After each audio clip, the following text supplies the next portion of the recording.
Corona से पहले बच्चे पढ़ नहीं पाते थे, उनको काफ़ी दिक्कत का सामना करना पड़ रहा था। जिस टाइम ये कक्षा 3 में आए थे बहुत कमज़ोर बच्चे थे। कुछ बच्चे 2 अक्षरों वाले शब्द भी नहीं पढ़ पाते थे, कुछ को वर्णमाला का भी ज्ञान नहीं था। जून की छुट्टियों में और कोरोना काल में जो भी इन्होंने पढ़ा लिखा था सब ये भूल चुके थे। लेकिन अब 2-4 बच्चों को ही छोड़कर जो डेली नहीं आ रहे सभी बच्चे पढ़ने लगे। इसके सहयोग से बच्चे पेयर लर्निंग में बहुत बेहतर तरीके से सीख पा रहे हैं। बच्चों का लेवल जो पहले 0 था, मात्र 15 या 20 दिन में बच्चे जो शेष हैं वो भी बहुत अच्छे से सीख पाएंगे।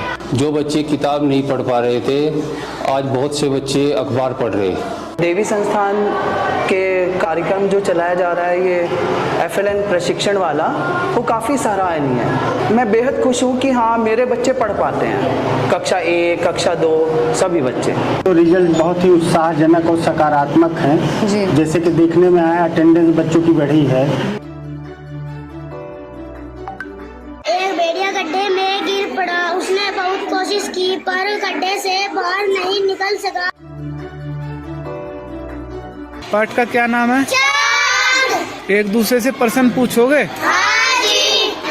सूरज की रोशनी कहाँ आती है? सूरज की अपनी रोशनी है क्योंकि सूरज एक तारा है। की ओर से व्हाइट हाउस, रक्षा विभाग, पेंटागन और विदेश मंत्रालय ने अलग अलग बयान जारी कर अपना चलो बनवाओ संख्या कोई साथी से। 4405।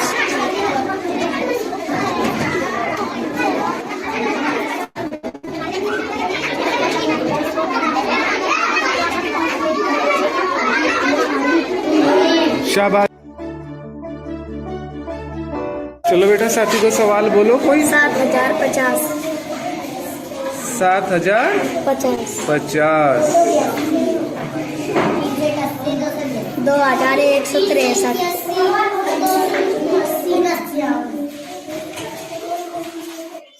2163 घटाओ इसको।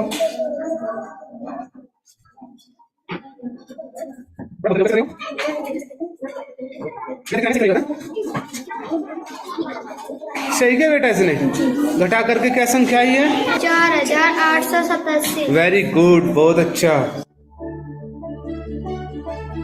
105 के जमा गुना था।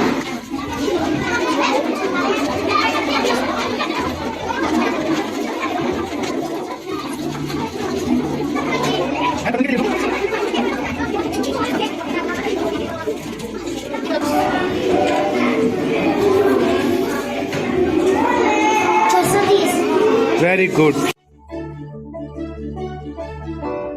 एक लिखो स्कूल और एक बच्चा लिखो जगतपुर।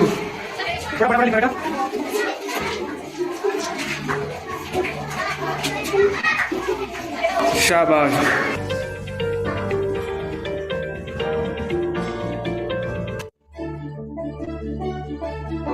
घड़ी में टाइम बनाना आ गया बेटा? घड़ी में टाइम देख के बता दोगे अब? 5:45 बनाओ।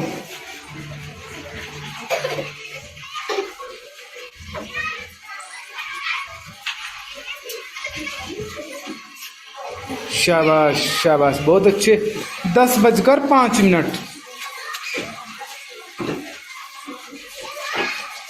सही बनाया बेटा इसने? सही बनाया, शाबाश। चलो सामान खरीदो दुकान से। 100 का बुलेट बम दो, 10 के बेटी बम, 10 के आलू बम, 5 के काजू दे दो। कितने हुए? 125 जी। ठीक है। चलो बेटा इनसे कोई आकृति बनवाओ। आयताकार।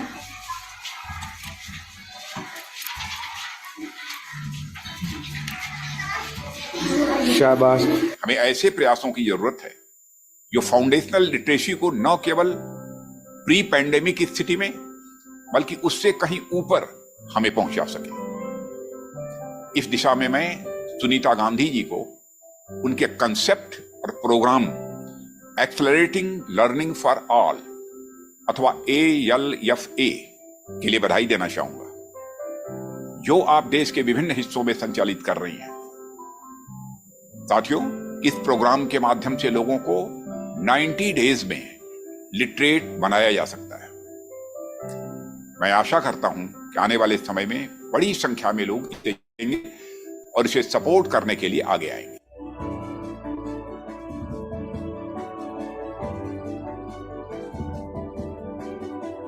मुझे ये किताब बहुत अच्छी लगी। मैं इसको पढ़ के आगे बढ़ना चाहती हूँ, इसलिए क्योंकि इसमें अच्छे अच्छे पाठ हैं। गणित में तो हमें पता ही नहीं लगा कि कब पढ़ाई हो गई। बहुत अच्छी पढ़ाई हुई है और खेल हुआ है। इस किताब को पढ़े और जल्दी आगे बढ़े। तो बच्चों, अभी आपने जो गणित की संख्याएं सीखी, जोड़ना सीखा, ये सारी चीजें जो आपने सीखी है, इसको कहते हैं अल्फा टेक्निक। तो क्या आपको अल्फा टेक्निक से गणित को सीखने में मजा आया? Yes, अच्छा लगा सबको? Okay, ready? A very, very warm welcome to all of you. It is fantastic to have you in today's massive open online training. Wherever you are joining us from around the world, from India, from Africa, from the Americas, wherever you are from, it is fantastic to have you with us. My name is Tom Delaney, and here with me is Milita, my colleague and trainer. We'd like to just take a couple of minutes to briefly introduce each other, and we'd love to hear your introduction as well in the chat. So I'm going to post a couple of questions in the chat, please. And we would love to hear your name, where you're from, and how many years you've been working in education. So I know it's a new format for some of us to be on this online training, Zoom or watching on YouTube. But whether you're in Zoom or whether you're on YouTube, we would love for us to get to know each other a little bit. So if we just post in the chat, you've been working in education, that would be beautiful. So we're really looking forward to getting to know each other, and thank you for those of you who've put your videos on. That's lovely, because we really enjoy seeing beautiful faces. So periodically we'll be highlighting different people, and the activities we'll be doing today will be really exciting, very enjoyable. So yeah, please keep your videos on. Keep yourself muted, but your video on. That would be lovely. So I'm just waiting for some responses in the chat, and until then I'm just going to ask Milita to please introduce yourself as well. Hello, I am Milita Haldar, and I am working with Dr. Sunita Gandhi in Devi Sansthan, and presently I am dealing with the various collaboration as well as the training sessions that we are hosting. Okay. And it's a lovely experience to be here and communicating with you all, and I would welcome you all to this wonderful training session. Fantastic. Thank you, Milita. And I'm just having a look at the chat. Thanks for those who are putting their responses in the chat. Please do, all of you, be very interactive in the chat. It's going to be a highly interactive training. We're going to have lots of Q&A. We're going to have lots of discussions. We're going to watch some videos together. We're going to do lots of activities. So it's really important to be active in the chat to get the most out of the training. So I'm just going to read out a few. We've got KT Maran from Malaysia, in the education field or industry for 40 years. That is incredible. KT Maran, hats off to you. We salute you. Incredible level of experience. Warm welcome to you. We've got Kiran from Ghaziabad with 28 years in education. I'm not going to reveal my age, but those two people so far, more years experience in education than I have years on the planet. So incredible, fantastic. Saratha from Malaysia, taught for 30 years, now retired. Very warm welcome to you also. Chun Hyang from Malaysia, just recently. Okay, I think our colleague, our boss, Dr. Sunita, was recently in Malaysia. So maybe some of you were at her training or have heard about this ALfA program from her. So fantastic, very warm welcome to you. We've got Anindita from Etasha Society in Delhi, India. I'm in the sector for the last 20 years. We've got Marites here from Luzon, Philippines. Fantastic. Very warm welcome to you also, Marites. And if I pronounce anybody's name incorrectly, I'm very, very sorry for that. Please feel free to correct me in the chat as well. We've got Tharwat, who's the head of the assessment unit of United Nations Relief Agency working in the Middle East. Fantastic. Very warm welcome to you also. We've got Yong Sui Sin from Malaysia, 35 years. We've got Madhuri. We've got Bindu Joseph from Nagpur in India. We've got Ravendra Sevda from Ajmer, which is also part of India, Rajasthan. And we've got Devesh from India. And Devesh has no experience in education, so very warm welcome to you also, Devesh. Whether you're coming to education afresh or with 40 years of experience, everybody is very welcome here to today's session. So fantastic. Please keep introducing yourselves in the chat. We're going to keep moving forwards with the session. That's wonderful. We want this to be a really highly interactive session. So I'm just going to pull up my PowerPoint here and just introduce the topics for today, how we're going to run today's session. So as I pull my PowerPoint up, I just want to say once again that thank you for joining us. I know it's very busy on a Monday. We've got lots of things bubbling around in our minds, but it's fantastic to take 3 hours out to just have really good discussions with like-minded teachers from around the world. It's fantastic. Now I want to check if I hope my audio is working very clearly. If my accent is difficult, you're welcome to pull me up.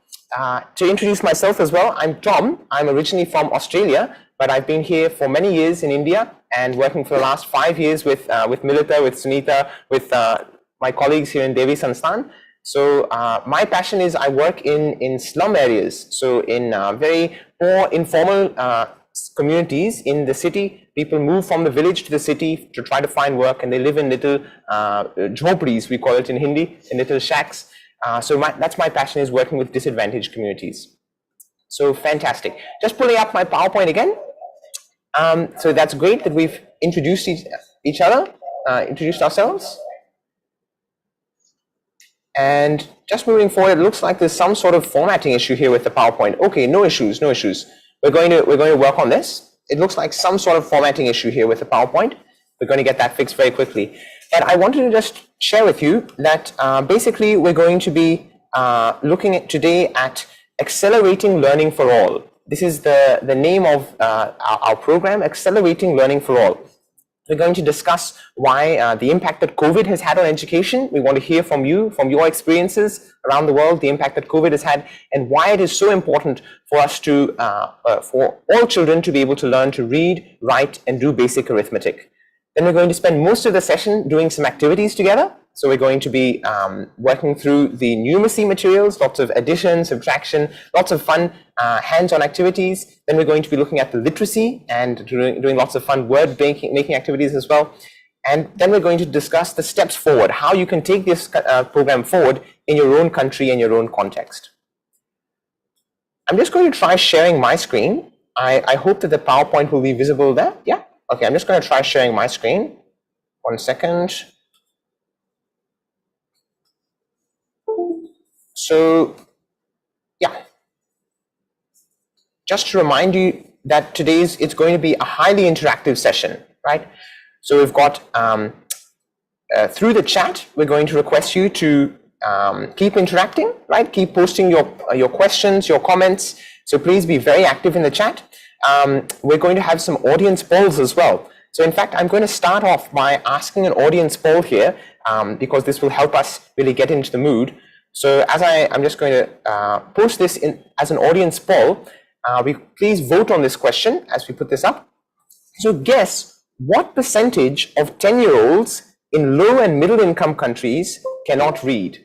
Okay, now don't Google it, right? it's not a trick question. There's no pressure. It's not like who gets the right or wrong answer, right? But we talk about a learning crisis. We talk about challenges in education. So this is a key question. What percentage of 10-year-olds, so these are kids who maybe they've been in school for 4 or 5 years, what proportion of them cannot read in low and middle income countries? So I'm going to put this as a poll, and I'm also, I see lots of people are responding already. A couple of people said 70%, many people said 70%. Some people, one person said 50%. Okay, a few people are saying 50%, great. Okay, fantastic. So I'm going to reveal the answer very soon. You can keep voting if you like, but it's very interesting to consider, what is the scale of the challenge in the education system?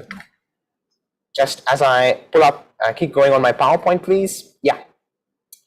Okay, so we're talking about literacy, right? I would just like to dwell briefly on the importance of literacy and how it links with the Sustainable Development Goals.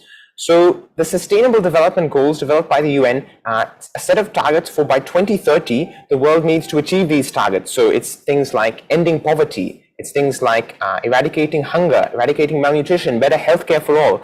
Now, literacy is crucial because it impacts these areas in a whole host of ways. I'd like to ask Milita, what do you think? Like, how can you explain in a couple of examples, how does literacy make a difference? If you're looking at healthcare, if you're looking at economics, what difference does literacy make to these areas? Yes, for me, if there are if the child or the others who are literate, they come to know and understand the various government policies the government is framing up for their upliftment in the sector of health and nutrition. So they come to know what are the basic policies the government has been framing for them, right. And they can get in touch and access all the benefits that the government is right. Literacy, because many a times many of the people those who are illiterate, right. They may see the billboard having right. The government flashing out the important aspects that the government is doing in the field of health and nutrition, but they don't know what's all written about. For them it has been written, but they don't know what's written out there. Absolutely. So you're saying that if the government is trying to do something for the poor, but the poor cannot understand what the government is doing, or they cannot access those services, it's very challenging. Yeah. So I think you're spot on, and as we can see from this diagram, whether you're looking at ending poverty and hunger, whether you're looking at gender equality, right, there's a big gender difference because 2/3 of the world's people who cannot read are women. So women have a much lower literacy rate than men. Whether you're looking at innovation and renewable energy, obviously to innovate well, being literate is a very, very important for that. Whether you're looking at civic engagement like peace and justice and being able to hold governments accountable, literacy is important for so many different areas. So that's why the work that you are doing as teachers is absolutely crucial. So we really want to salute you. We want to respect you because a teacher is, in a sense, the most important job in the world because you're shaping the future of the next generation. But the sad thing is, as many of you guessed in the poll, you are exactly right. About 70% of 10-year-olds are unable to read and understand simple text in low and middle income countries around the world. So that's countries, I think, including India, including many countries in Africa, including some countries in South America. So 70% of 10-year-olds cannot read and write. Isn't that, it's absolutely incredible. It's mind-blowing. If you have 10 kids, 3 of them will be able to read and write and 7 will not. Now this, before COVID, the situation was still quite bad. It was 53% could not read and write. And now it's gone from 53% up to 70%. So the question for us as teachers, we need to think about this very carefully. The education system is failing our students. So many, if it was 10% of students who are not learning to read and write, then we can say, okay, it's the student's fault, right? But if 70% are unable to read and write, obviously we need to think, what can we change in the education system to ensure that everybody can learn these crucial skills? Now, if we look at it carefully, we see that in many countries around the world, India included, slow speeds are a barrier to widespread literacy. So this means in the Indian education system, it often takes 3 or 4 years for a child to learn how to read. You know, we spend 1 year teaching the consonants, 1 year teaching the vowels, then 1 year teaching matras, which is another facet of many Indian languages. So it takes 3 or 4 years to learn how to read. Now, the sad thing is it need not take so long, right? It's possible to do much faster, and that's what today's session is all about. But we need to think creatively, think out of the box about how we can teach in a way that's much, much faster. So for this, I want to ask you in the chat, okay, you've got 2 pictures here. You've got the landline phone and the smartphone. I would like you to post in the chat, please, how many, whether you are using a landline or whether you're using a smartphone. You can just answer in one word, landline or smartphone. We just want to see very quickly, how many of you are using landlines? How many of you are using smartphones? Okay, so we've got Kiran, smartphone, Shivani, smartphone, Ping, smartphone, Yashwani, smartphone. So is there anybody with a, oh, Katie Manan has a landline. Okay, wow. Hats off to you. You still got a landline. My grandparents also have a landline in Australia. But vast majority are using smartphone. Now, if we look at technology, and if we look at healthcare, if we look at many areas of life, change happens, right? Change happens quickly. If you're looking at technology, 50 years ago compared to today, huge difference, right? 50 years ago, I would not have this laptop with me, right? I would not have this clicker with me. I would not have this phone with me, right? Huge change, huge change. But the question is, in education, why is this change not happening, right? If you look at photos of classrooms 50 years ago, and you compare that to classrooms today, you see it's very similar, right? Very similar. So the question is, what do we need to do to make this paradigm shift in education? Now, we think about a landline phone, okay, we can maybe make some small change. We can make it a little bit smaller, make it look a bit prettier, a bit nicer, but it's not a big change. It's not a paradigm shift. In the same way with education, we want not just small changes. Okay, let's just tinker with the curriculum a little bit. Let's just do this a little bit differently. We actually need a very big change. If we're going to make a difference in this 70% figure, we need a huge change in the education system. So that's what this session is all about. I'd like to hand over to Milita briefly to introduce this Accelerating Learning for All program. The first question comes, what is the evidence for it? So Milita, could you describe briefly some of the evidence for this program before we get into the activities? So if we are talking about, there are certain, areas where we have covered, and that these areas, wherever we have implemented this program, there has been a huge jump in the literacy level of the children who are in this ALfA system of learning.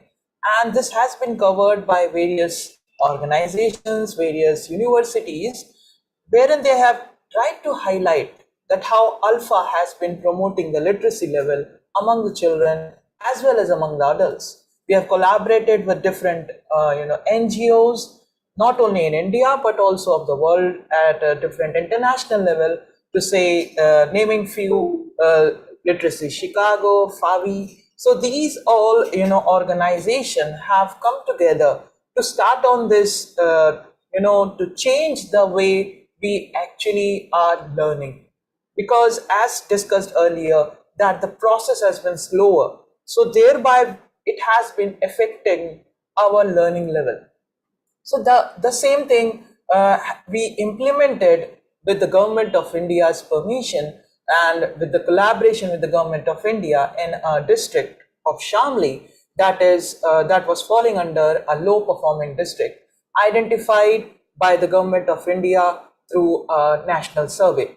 So we implemented this program in Shamli and the result was astounding. If you can see, this result was also monitored, was also reviewed by Harvard University, and they published this in a book, that is Rebuilding Resilient Education System After the COVID-19 Pandemic. Now you can see very well in front of you that the effect size of the project was 0.23 for the grade 3 students. The results that these areas or the schools that we implemented this program was very drastic, as well as it was very effective in the sense. I just want to add here, Milita, because 0.23, 0.89, it seems a bit abstract now, but yeah, for context, we normally consider, okay, when there's these large-scale interventions and very low-cost interventions, anything above 0.1 or 0.2 is considered quite effective. So you can see 0.23 is pretty good, and 0.89 is absolutely crazy. It's out of the world, right? Yeah. So, and the best thing is these results, it's not, okay, maybe this perhaps helps flesh it out a bit. When we talk about oral reading fluency, which basically means how many words per minute can I read? So if I have 1 minute, can I read 50 words? Can I read 100 words? Okay, so you can see in this graph here, we tested the literacy levels of these students. We tested their oral reading fluency. You can see the green color means words per minute of greater than 90. So that means a pretty fluent reader. You can see only 21% of the students in the control group. So in this program, we had a control group of schools which were not implementing the ALfA program, and an implementation group who were using the ALfA program, the Accelerating Learning 4 program. So you can see only 21% of those in the control group, they were able to read at greater than 90% words per minute, 90 words per minute, whereas 50% in the ALfA group. So it's quite a large difference. There was a very substantial difference in the oral reading fluency. So we've talked a little bit, as Milita explained, about the evidence for ALfA, but let's now understand really what is ALfA, what is this program. So for this, I really want to invite you guys to respond in the chat again. I really appreciate how active you are in the chat. I want to show you the photo of 2 classrooms, because we say that a picture is worth 1,000 words, right? So more than me explaining it, I think these photos explain it very well. So I want to ask you, what are the differences you notice between these 2 classrooms? You can see on the left side, a traditional classroom, and on the right side is what we're trying to do in the ALfA classroom. So we're really looking forward to hearing your thoughts in the chat. What are the differences you're noticing between these 2 classrooms? And I'm just going to go to the chat. It's fantastic that you're responding so quickly. Somebody said the second one seems like child-centric learning. Ira said the second class is more colorful. The first image seems teacher-centric learning. And I want to acknowledge also, Nashaspi said, would you kindly share with us the presentation? The information is very valuable. Thank you, that's nice. Definitely, I'd be glad to share the presentation with you. I'm not sure how you got this invite. I know we sent this invite out via WhatsApp, we sent it out via email, but however we sent the invite, we'll also share the PowerPoint and the videos as well. Okay, so lots of people are saying the second class looks more interactive. One is passive, the other is active. Bindu and Ping said that there's pair work in the second classroom. Absolutely right. ALfA students are more actively engaged. Fantastic. So huge differences between these 2 classrooms. I absolutely agree. You've hit the nail on the head there. We want to we're going to dwell a bit on this paired learning, right? Because paired learning is really crucial if you're looking at the difference between ALfA and the traditional classroom. The traditional classroom is normally a whole class approach, right? If I'm speaking to a class of say 40 students, well, let me ask, what do you think, Milita? If I'm talking to 40 students at once, what's the problem with that? What's the disadvantage? See, if you're talking to a class of 40 students, some of the students may be listening to you, what you're saying, but some won't be listening to you. Some may be thinking, you know, something else. Right. They must be scolded in their homes, Right. or what's in their lunch box. Right. So many thought process would be going in their mind. Right. So it would be a very difficult process for all the children, you know, having the attention of all the children to yourself and making them understand what you are actually teaching. It would be a very difficult task. Absolutely, absolutely. You're spot on. That's been our experience in many schools, that if you've got 40 students there, then maybe 10 or 15 of the students will be listening carefully and it will be good for them. But for many of the students, they will either be bored, they'll be looking out the window, they won't be focusing, they'll be distracting other students as well. Whereas when you have this one-on-one interaction, of the student helping other students, of them being working together in a pair, you see that learning explodes, right? Learning flourishes because there's that highly active, highly interactive learning. I want to show you just a very short video here in this slide. Let's have a watch.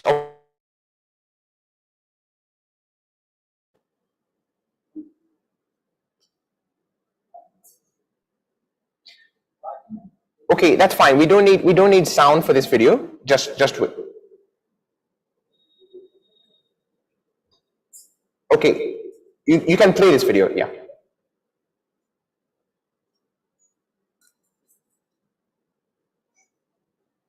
Play kariye. Okay, apologies. Looks like some technical issue. Play karo. Okay, we're just coming back to that video very shortly. So I wanted to ask you, there was a term written, control. Yes. ठीक है, play कीजिए.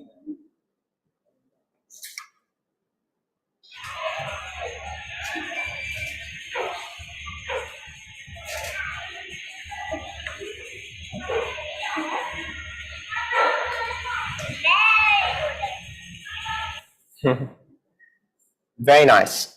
So, Milita, sorry, you were asking something before we saw that video? Yeah.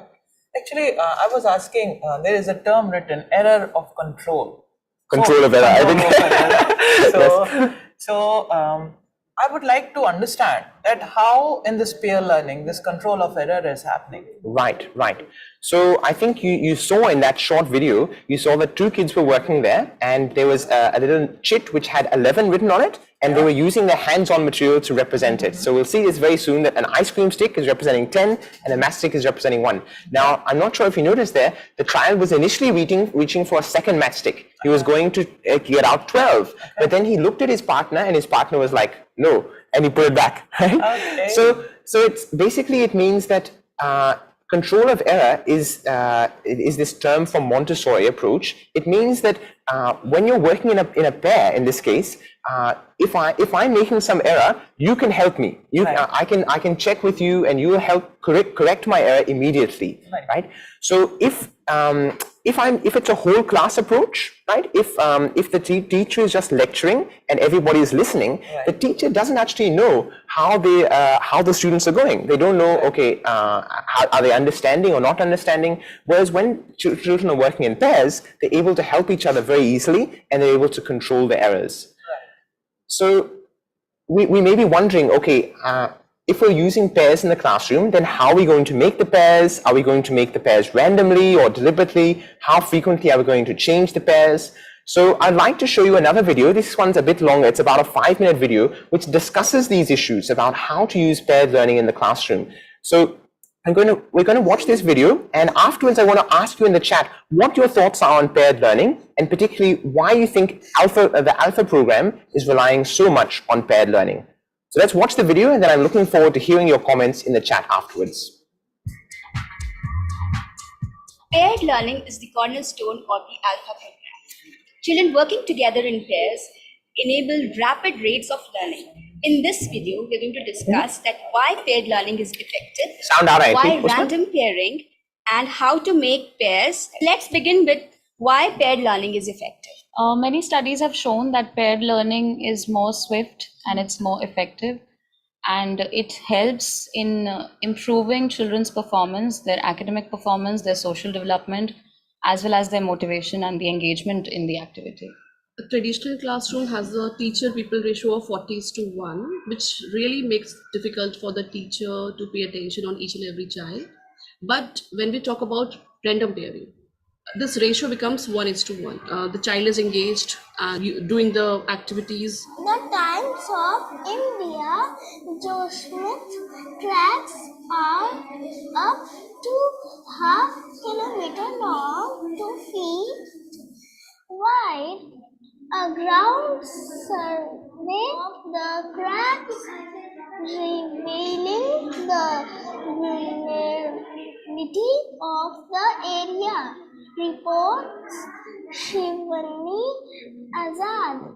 Speaking at the UP Global Investors Summit in Gradual on Friday, Tata Sons Chairman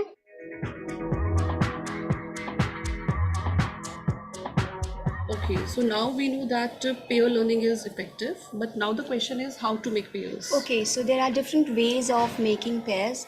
We can even use paper chits, right? Or ice cream sticks on which you can write down the roll numbers of the children, and you can call out one child who will pick the ice cream sticks, and he or she is going to call out the roll numbers written on it, and then those two children will come together and sitting in a pair. Let's start the class with the random pairing. Namya, please come out and call out your friends' roll numbers.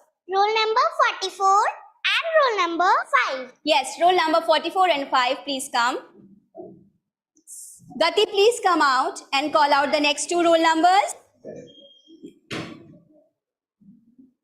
The next two roll numbers are 14 and 46. Okay, roll number 46 and 14, please come out from your places and sit together. Very good. Avyukta, please come out and call out the next two roll numbers. The next two roll numbers are 25 and 36. Okay, roll number 25 and 36, please come out and sit together.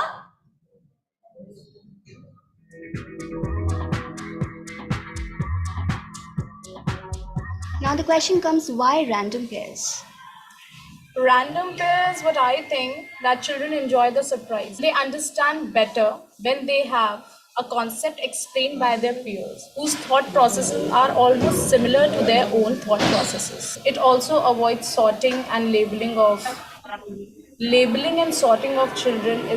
It really disheartens them. Today we are going to read sun, moon, sky and stars. When we get up in the morning, it is daytime. We always see the sun shining in the sky. Planet has its satellites too. As planets go around the sun, satellites go around their planets. Hey Henry, I don't know the meaning of satellite. Please tell me the meaning of satellite. Yes, let me search from my dictionary. Okay. An artificial object placed on an orbit round a planet. Thank you, Henry. Hey, Henry, let's revise chapter Sun, Moon, Sky and Stars. What are stars? Why do they appear small? The stars are big ball of fire. They appear small because they are very far away. Correct. So are the pairs going to be same for the entire session, or do we change them? No, we quite frequently change the pairs every day. In fact, for every topic. The reason behind this is that they get to work frequently with each other at some point of time over the month. How may I help you, sir? I want the juice and this puppet, but the cost of the juice is 20 rupees and the cost of this puppet is 50 rupees. Don't worry, I have the change amount. Okay, Oh, 100. Let me calculate, sir.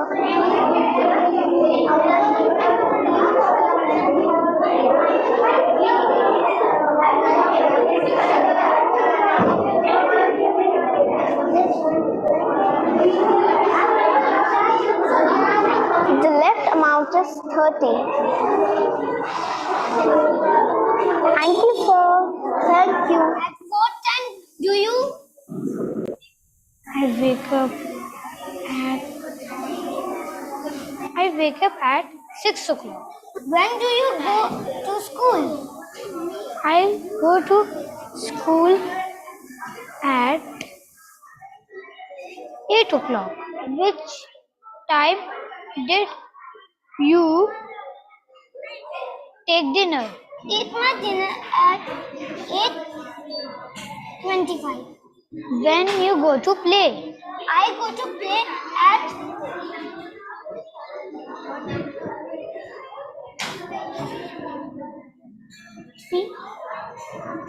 3 o'clock.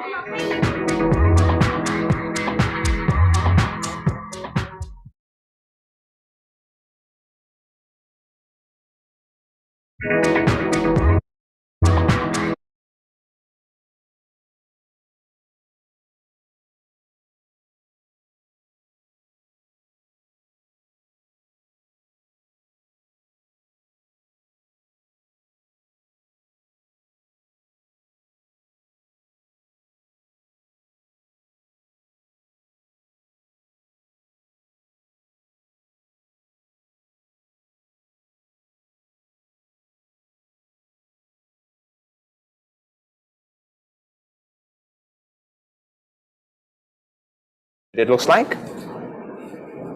I'm muted. Am I audible now? Okay, if we can just comment if I'm audible now. Okay, now, okay, that's great. So sorry about that. Some technical glitch there. I was asking, I would love to hear your comments in the chat as to what are the benefits of paired learning, right? We saw in this video kids doing some numeracy activities, some literacy activities together, lots of different fun things. So, but what's the benefit of paired learning as opposed to doing it together as the whole class or in a large group? So that's what we're really interested to hear. Whether you're on Zoom, whether you're in YouTube, we'd love to hear your thoughts in the chat box. Okay, so as we're coming to these comments, I just want to point out OFPL asked a good question. What if two students paired are both academically weak? So this is a very interesting question. Milita, would you like to address this one? Yeah, actually, this situation may come when we are randomly pairing the children and making them sit together. The two children who are there, sitting there, may be academically weak. So we won't, change that pair instantly then and there, but we would allow them to struggle for that particular period or that particular time period. We would allow them to struggle in their learning process. And if supposingly they do not understand anything, we can ask these two pairs who are sitting together to go to the next pair who is in their own class and ask to get to understand from them instead of, I as a teacher solving that particular problem. These two go to our next pair, get to understand whatever the problem is, come back and try to solve at their own. So because we believe that learning process has to be a little bit struggling in nature, because when it is struggling in nature, the impact, the understanding is more outstanding as well as more, for a longer duration of time, instead of I just telling them what are the answers. So this is what we can do. Absolutely. So you're saying that if a pair is struggling, if both of those students are struggling with a particular topic, they can go and ask another pair for help as well. Yeah. So we're trying to discourage them to go straight to the teacher or for the teacher to help them too quickly. We want there to be a little bit of struggle in learning. And when they're approaching another pair, that's also a very constructive process. It's they're learning collaboration as well. I just want to point out, there's lots of good comments coming in. So Mahi and Jaya said it's helpful to explore different perspectives while pairing. Vaishali said more engagement, less stress. Bing said less anxiety for weak students. That's a good point. Higher engagement. It's easy to help and motivate each one. Marita said the focus and concentration is very good. Absolutely. So you saw in some of those videos, the kids were really focusing on the task at hand because they're enjoying so much working with their partner. There's a control of error. Everybody's interacting. It helps in swift and effective learning. Looking down, another good question has come in here from Ira. What if two children refuse to work with each other? Sometimes they have their own conflicts. Do we force them at that moment? This is a really good question. I love these questions because it shows you're really thinking about these issues and you're imagining implementing it in your own classroom. So I want to narrate a story from a couple of months ago when I was doing this in my classroom. And I had one boy who I was doing this random pairing technique, right? So I made number chits for them, as you would have seen maybe in the video. This is one option for a random pairing. So supposing you've got 30 kids in the class, you can make the numbers 1 to 15 twice. So 1 to 15 and 1 to 15. We shuffle it all up and we distribute them 1, 1 for each child. And then we say, okay, ready, steady, go. You need to try to find your partner who has the same number as you. So if Milita has a number 9, she's looking around the class for who has the number 9, and she will be a pair with them. If I have the number 6, I'll be doing that. So anyway, we did this process for random pairing, and one boy, he was I forget his name, but he was paired up with a girl, and he said, I never sit with girls. I do not sit with girls. I always only sit with boys. So it was exactly the situation you're asking. So that was quite challenging for me. As a teacher, I was like, okay, let's talk about this. And in the end, he consented. Yeah, we needed to discuss it. Right? We said, look, do you have a sister at home? You have a sister? So then why? What's wrong with sitting with a girl? Right? There's nothing embarrassing about that. And this was a kid in grade 4 or 5. So I was a bit surprised. It's not like adolescent issue or anything like that. So I said, try it. Give it a try. Try something new today. So definitely, there's lots of these challenges we encounter. Sometimes the kids are maybe a little bit reluctant at the start, but often once they get used to it, right? We talk about the process of normalization, helping the class to understand the new rules of the ALfA class, which is that kids are working together in pairs, they're helping each other. So initially, that may be challenging. Initially, kids may be used to competing. Okay, I'm coming first in the class, or she's coming second, I'm better than her. But we need to try to introduce them to these new rules, this new philosophy, which can be challenging at first, but as the process unfolds, the kids will become very excited by it. So thank you again. Really good questions and comments coming in. Shalini said another one, a class may have an odd number of students. Do we place 3 students together? Absolutely, Shalini. And even if you have an even number of students, obviously there will be some who are absent on any given day. So definitely, it's paired learning with, there will be the occasional triple, right? And so they can help each other in a similar way. Yeah. But I really, really appreciate the comments, the questions you're asking. It's fantastic level of engagement you have.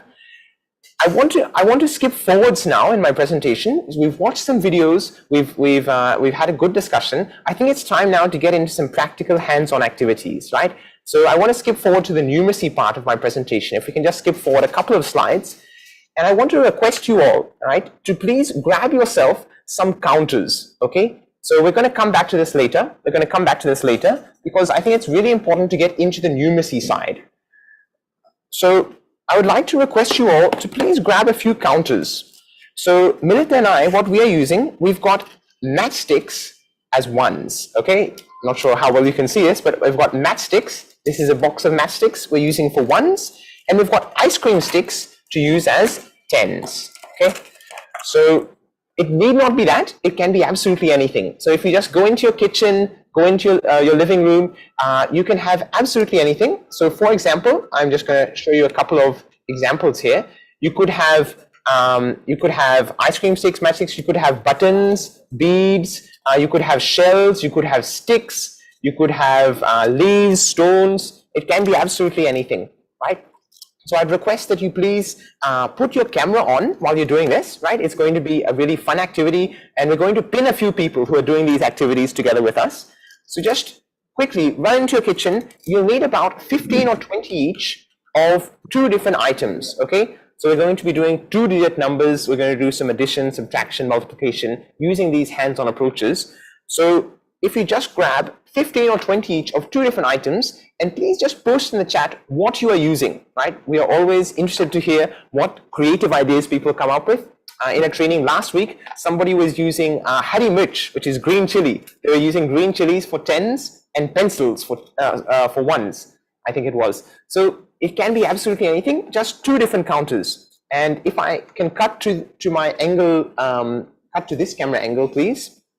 I'll show you as you're posting in the chat, waiting for your responses on what you're using. If we cut to this camera angle briefly, I'll show you that Milita is setting up what we call a number bank.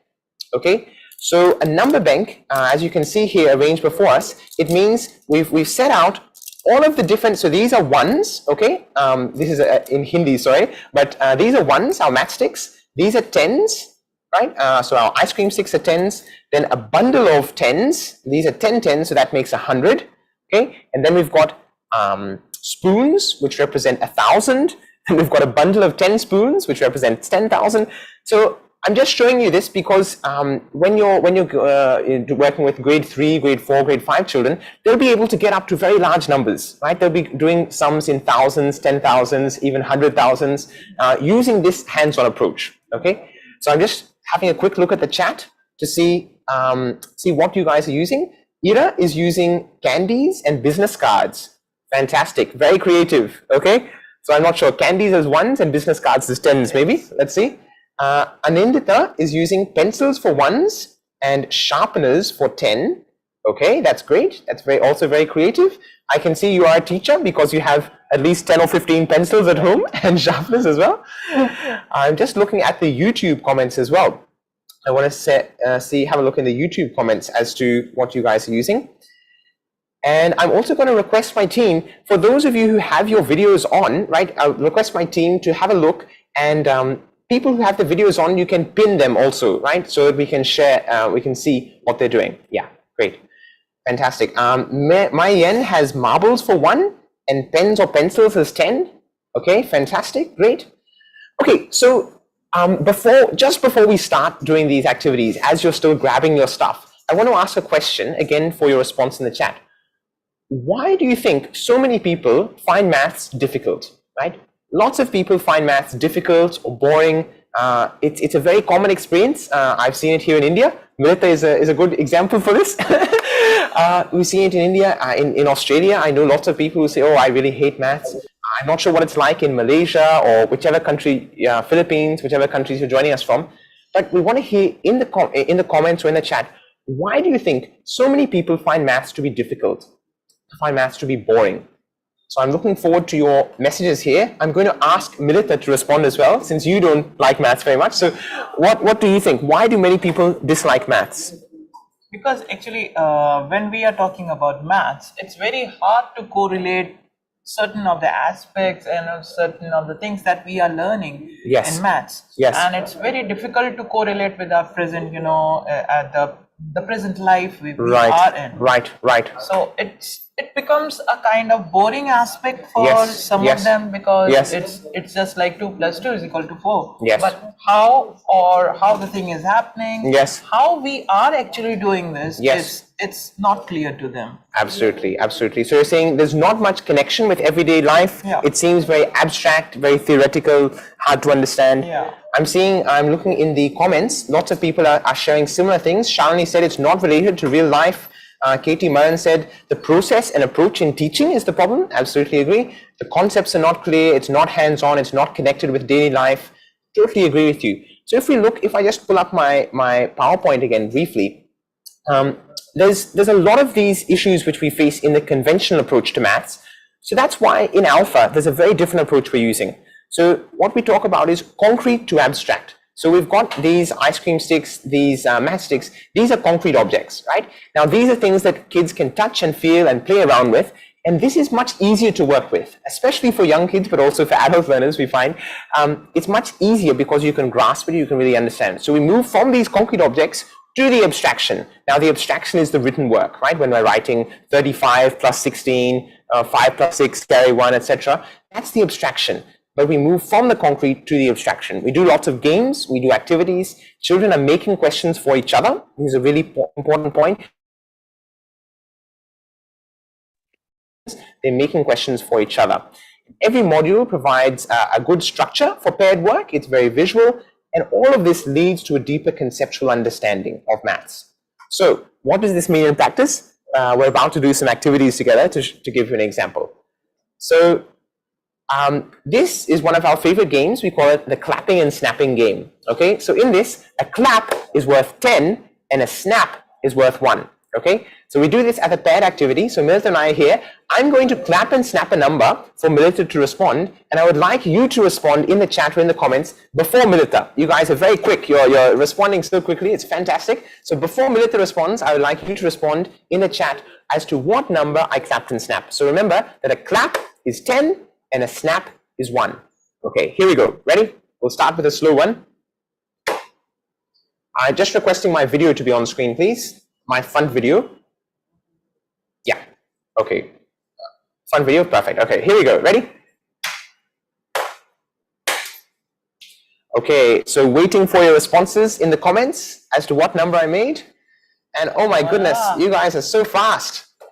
Incredible. So Milita, what was the number? 31. 31. Fantastic. Okay, Milita, your turn. Now, this is a very important part of paired learning. It's not just the one person always. It's taking turns. So Milita, your turn.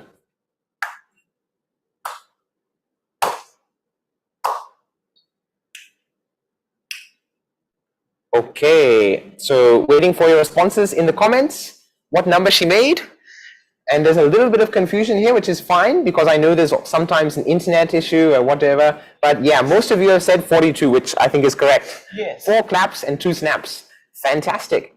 Now, you may be wondering, okay, this is very nice for 2-digit numbers, but how do we extend this activity for older kids or for kids who are more advanced? Well, it's very easy. We can go for 3-digit numbers as well, right? And this is the beauty of this paired learning process, is that it need not be that every pair is doing exactly the same thing, right? So Milita and I, we are slow learners. Maybe we can be doing 2-digit numbers, right, and somebody else can be doing 3-digit numbers together, right? And that's totally fine. You can do the same activity in lots of different levels. So let's try a 3-digit number.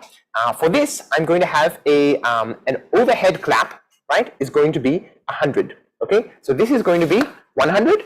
This is going to be 10, and this is going to be 1. Okay, so watch carefully, and I want your response again in the chat box before Milita. So here we go. Yeah. Okay, so waiting for your response in the chat here. And my goodness, very fast, incredible. What was it, Milita? 312. 312, absolutely. Okay, your turn, Milita.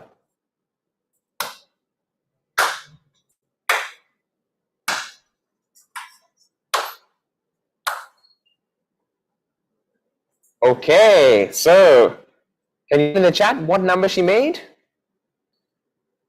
A little bit of confusion, or maybe somebody's got a lag. Okay, great. But yeah, absolutely. Most of you have responded 420. I think that's exactly right. Okay, right.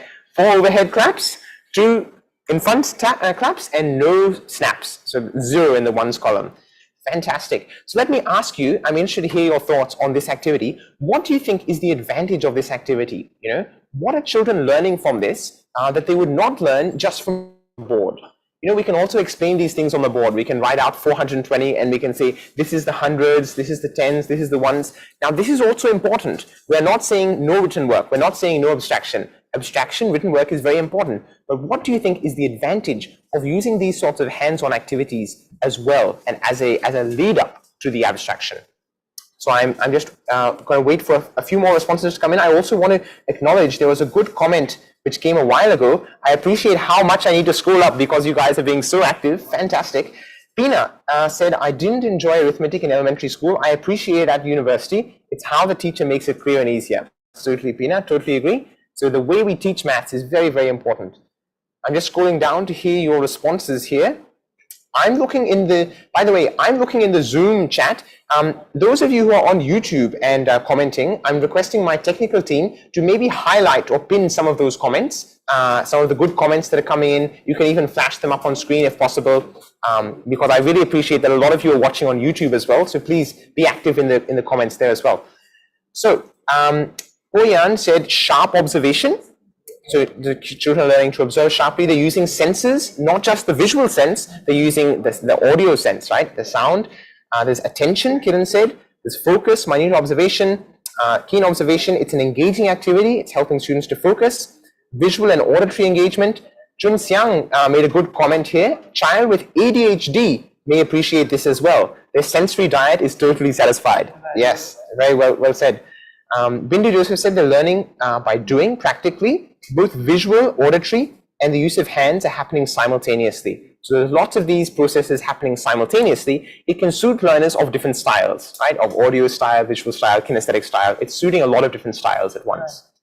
So fantastic. I'm glad you enjoyed the activity. And this is one of the activities we do at the start in the ALfA process. We'll show you the numeracy book soon. It's one of the activities we do at the start to help children understand 1-digit numbers, 2-digit numbers, 3-digit numbers, why there's the place value, essentially, that, okay, this is hundreds, this is tens, so if I write this number here, it's 100, if I write it here, it's a 10, if I write it here, it's a 1. So to understand these place value, it's a very helpful activity. Okay, fantastic. I want to try now, if I just pull up my PowerPoint, we want to unpack what are the steps of an ALfA lesson, right? So in this activity, right, I'm going to ask Milita to explain this. We've got 4 basic steps of an ALfA lesson, right, and how this unfolds in many different modules. So I want to hear, Milita, first your explanation, and then we're going to practice this with some addition, subtraction, some other operations. So Milita, what are the first 4 steps in the ALfA lesson? Okay, if we are talking about the ALfA lessons, the first step in the classroom of ALfA would be that the teacher who is there inside the classroom can pick any child in the classroom. Again, it has to be on a random basis. That is, as we could see in that video, that the teacher had the name of the children written on the popsicles or the ice cream sticks. You can have chits of paper with the name of the children written on the, chits of paper. And that's in front of the teacher, and the teacher picks up those, chits, read out the name of the children and any name of the children, randomly, and the child then comes forward and the teacher and the child demonstrates that activity in front of the whole classroom as a pair, so that the children who are inside the classroom understand what they actually have to do as a pair when they are, they have to do that same very activity. Supposingly out here, I take the example of addition. Now, when the teacher and the child has made the children understand the concept, the second step would be, again the teacher or a child picks up 2 chits from that same lot of, lot of the name of the children. He picks up the 2 names, reads it out, and 2 children again come forward, demonstrate that same very activity by the same aspects that the teacher did. As in the case, we are taking it as addition. So the 2 children will again demonstrate it for the whole class. The whole class in this whole process is just observing what the teacher with the child has done, what the 2 children as a pair have done inside their classroom. Now the third step comes where the whole of the classroom is now doing that same very problem or different problems that have been there or is there in their book, and they solve it out using that same very procedure that the teacher and the children pair has explained it to them. Now the fourth step in this is, when they have all understood it, now the fourth step would be that the pair who are sitting together frame up different questions for each other and give to each other to solve using that same very idea, as in this case of addition, using of ice cream sticks and matchsticks to solve the basic problem of addition. Now they are giving problem sums to each other. Absolutely. Thanks, Milita, for that really good explanation. So you can see there a couple of stages at the start, and in the first 2 steps, the rest of the class, the whole class is just observing. They're observing the demonstration, they're understanding the activity. So that would be like what Milita and I just did with you, with clapping and snapping.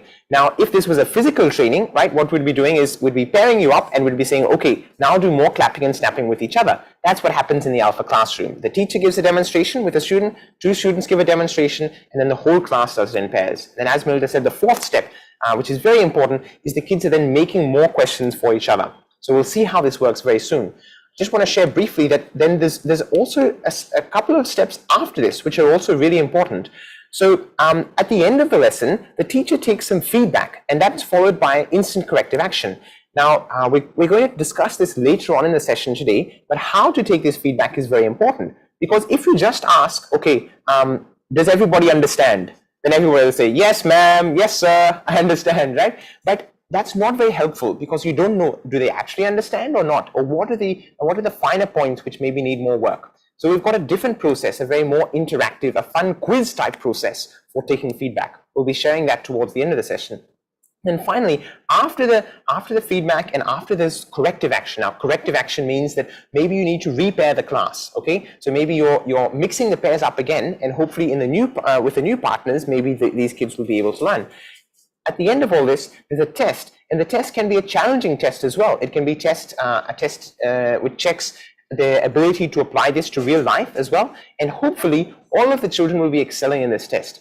Now, in a normal test, kids are very afraid of exams often, right? And they're like, okay, I need to prepare so hard for it, etc. But here it's very different. Here the kids, because they've done these paired learning activities with the control of error, the pair has been helping each other, they've taken the instant feedback. So here, all of the class hopefully has mastered the concept and can do well on the test.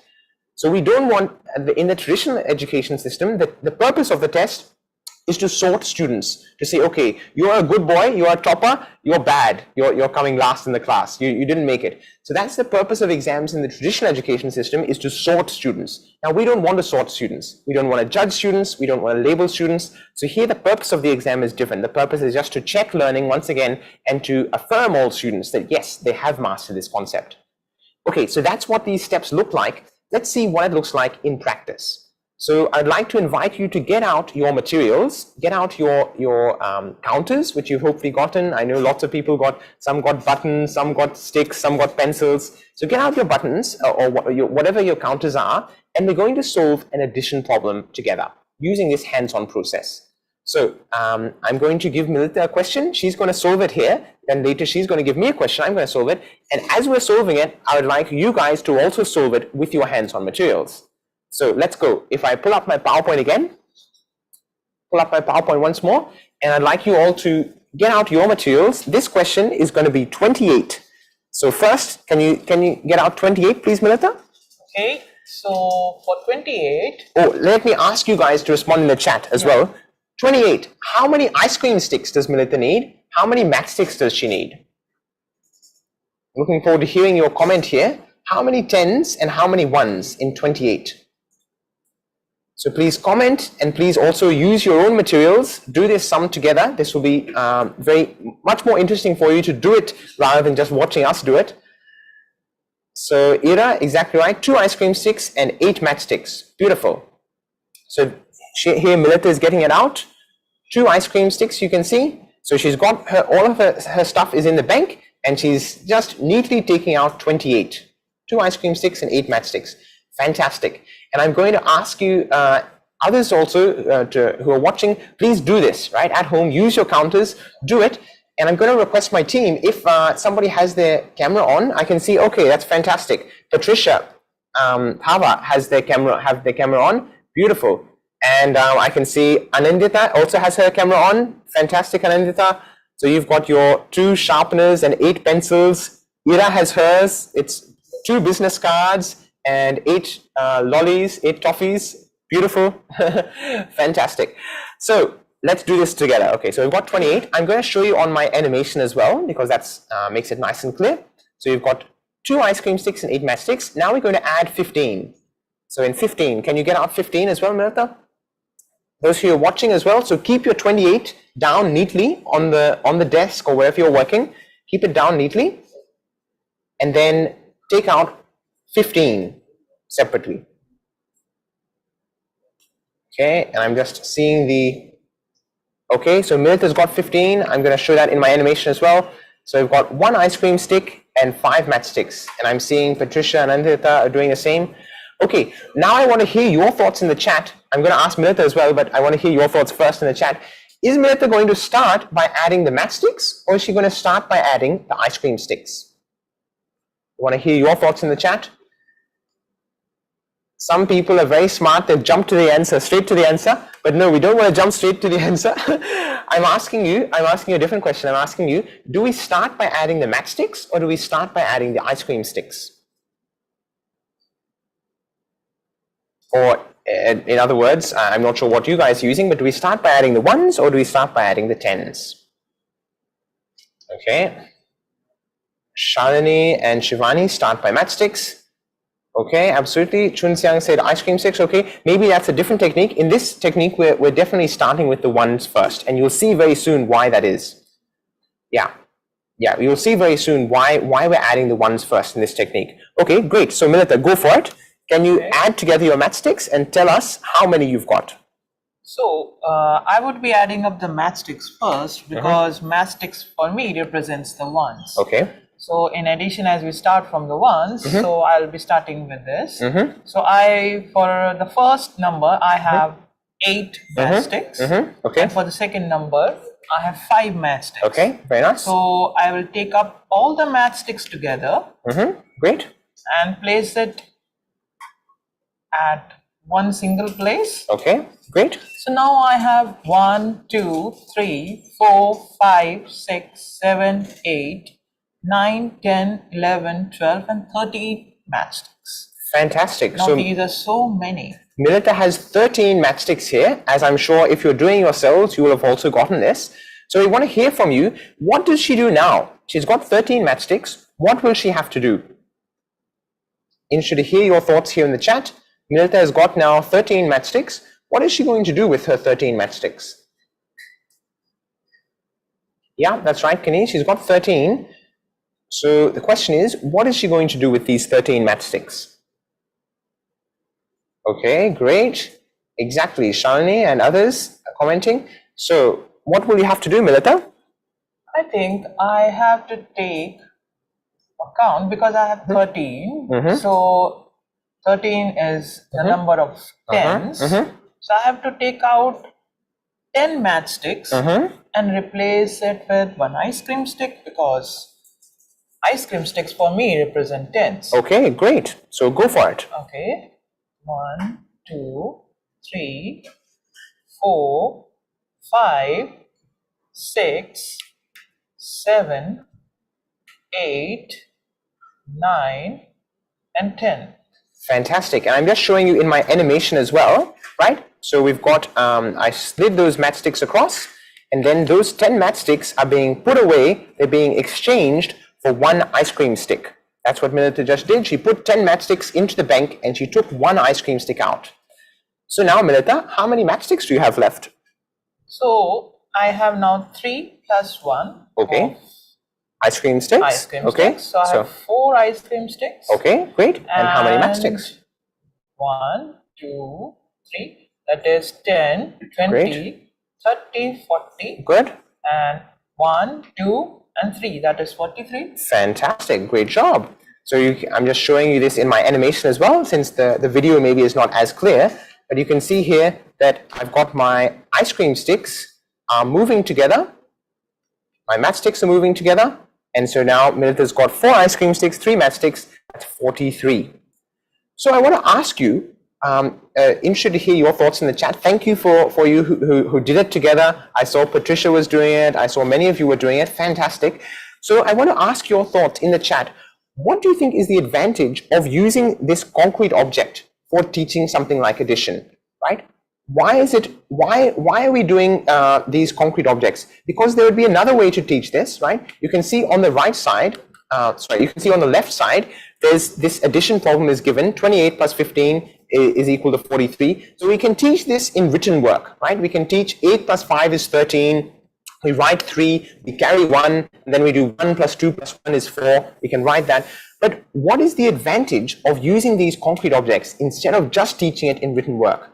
Very interested to hear your thoughts here in the chat. I'm just going to pick up. I see that several good comments have come in. Kaniz, 43, exactly. Robert Thorne said, welcome, by the way, Robert. Sticks with 10 matchsticks, it might be more relatable. That's a nice suggestion. I like it. So you're going to the bank, right? We can exchange, like we say, okay, we're exchanging 10 10 1 rupee coins for 1 10 rupee note. That's one way to explain, or like you said, that's also a nice way, that we're buying one ice cream stick without 10 matchsticks. Right. So it's very nice. Okay. So now I'm giving you a number. Oh my goodness, Milita is giving me a big question, but let me check this first. Check the chat. Okay, so we've got Nashashbi said realistic learning versus theoretical learning. Absolutely. So when you're touching it, it's much more realistic. Robert said, I wonder what it does when kids learn to do this in their head. Yeah, interesting. Vaishali said, it's easy to understand the concept. It's practical learning. Children are able to see it and visualize it. It's more attractive. It's more logical. Anindita said, I totally agree. So this process of carrying, right, in which we're doing 8 plus 5 is 13, and we've got 13 matchsticks. We put 10 back in the bank and we take one ice cream stick in exchange for it. This process of carrying makes much more sense when we're doing it with the physical objects, right? If we're just doing it, okay, I wrote 8 plus 5, 3, and I write 1 here, I don't really understand what I'm doing or why I'm doing it, right? This was driven home to me recently when I gave a similar question to one of my students who was studying in a traditional school, and I gave him this question, and he said, sir, is this a carryover question or not? You need to tell me first. And I was like, oh, so this person knows about carryover, but he doesn't know whether this is a carryover question or not. This means he doesn't understand why we are carrying, right? Because it's obvious if you're doing it this way, okay, we're carrying because we can. We've got 13 matchsticks, it's more than 10, we can carry. But he didn't understand what he was doing. That's why I need to ask, is it carryover or not carryover? So I totally agree with what you guys are sharing in the comments, that it's very helpful and leads to a deeper understanding. Okay, Ira said we need to eventually progress. Absolutely agree. So basically, this is the start, right? This is starting with the concrete. Now, over some time, after a few days, the kids are able to progress from doing it in concrete to doing it in written work as well, right? And then soon they will be able to do it in written work without needing the concrete objects. They can just imagine, okay, that 8 is a matchstick, that 5 is a matchstick, I know what I'm going to do here. So you're absolutely right. Written work is also important, but it flows on naturally from doing the concrete work. Okay, I think this is fantastic. You guys are putting in really good comments. I want to just share with you the reminder, right, that how this would work in the classroom, right? We don't have the time to do all of these steps here with you today, but this would be, okay, so Milit and I demonstrated this question, then the whole class would work in pairs. So this would mean I give you a question. I say, okay, 85 plus 38. I give you a question and the whole class is working in pairs. And then finally, the children are making new questions for each other. So they're writing their own questions, they're thinking of their own questions, they're making them for each other. So let's see how this whole process works with subtraction. This time I'm going to request Milita to give me the question, and the question is here, but this time Milita will step us through it, will ask me to do it. And so can you all please get out 43? And requesting our technical team again to choose a couple of videos people who have their videos on, and you can pin them also. So I'm going to try getting out 43, and I'd like to request others to also get 43. And thanks, Ira. Thanks, Anandita. Okay, so I'm getting it out. Milita, can you help me? Is this correct? 43. So how many ice creams do you have? I've got 4 ice cream sticks. And how many matchsticks do you have? I've got 4 matchsticks. So we have to take out 43. That is... Oh, 43. Okay. So I actually need 3 matchsticks. 3 matchsticks. Okay, 43. Right. So you can see a little bit of control of error is happening here, right? I made an error. Milita help me fix it up. Okay, great. If I just go back to my PowerPoint, we'll open that as well. I appreciate Anandita, Patricia, all they showed their items as well. Okay, so let's see it in the PowerPoint as well. 43, and now we're going to take away 16. Okay, so this is very challenging for me. We need to take away 16. Okay, so maybe somebody can help me in the comments. I'm struggling a bit here. I need to take away 16. 16 means 6 matchsticks. So, but I only have 3 matchsticks at the moment. So what am I going to do? How am I going to take 6 away from 3?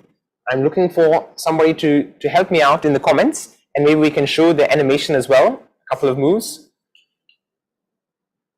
So I'm looking for somebody to help me out in the comments as to, I've got my 43 here, 4 ice cream sticks, 3 matchsticks, but what am I going to do?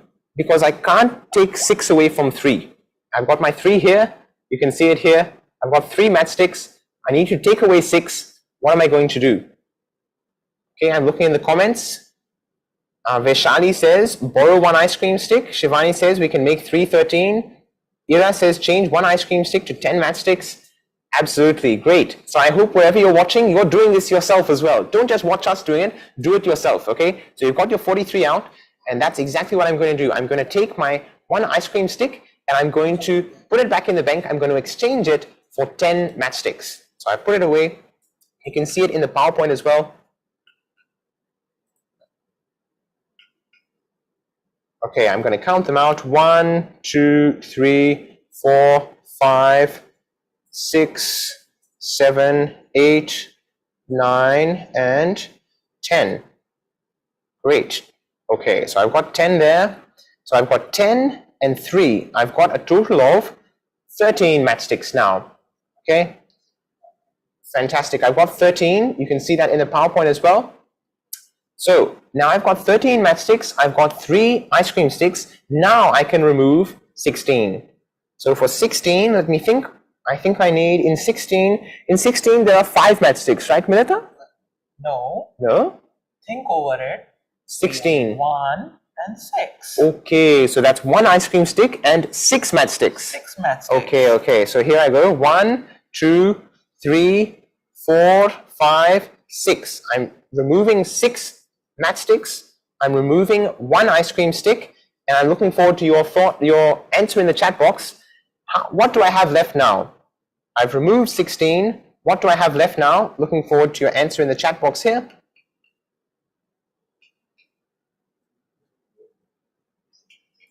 Waiting for your comment here. You can see what I've done. I've taken away 6 matchsticks. I've taken away 1 ice cream stick. So what do I have left now? That's right, Vaishali, 7 matchsticks. And how many ice cream sticks?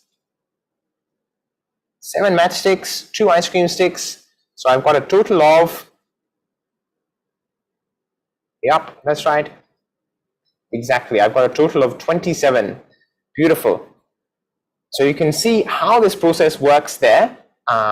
Again, like in addition, right, where the carrying process, it makes a lot more sense logically when you're actually using the physical objects. You're putting 10 matchsticks back in the bank, you're taking 1 ice cream stick, and that's why you're carrying 1 over. But in the same way here, if we just look at the PowerPoint again briefly, in the same way here, you can see what's written on the left. It makes more sense once you're doing it with the physical objects, right? So I know that I had 3 matchsticks and I wasn't able to subtract 6, so I took 1 ice cream stick, and in exchange for it, I took 10 matchsticks. Now I've got 13. I'm taking away 6. I've got 7 left. If you just click forward 1 slide as well, you'll see, I think there's and 1 more.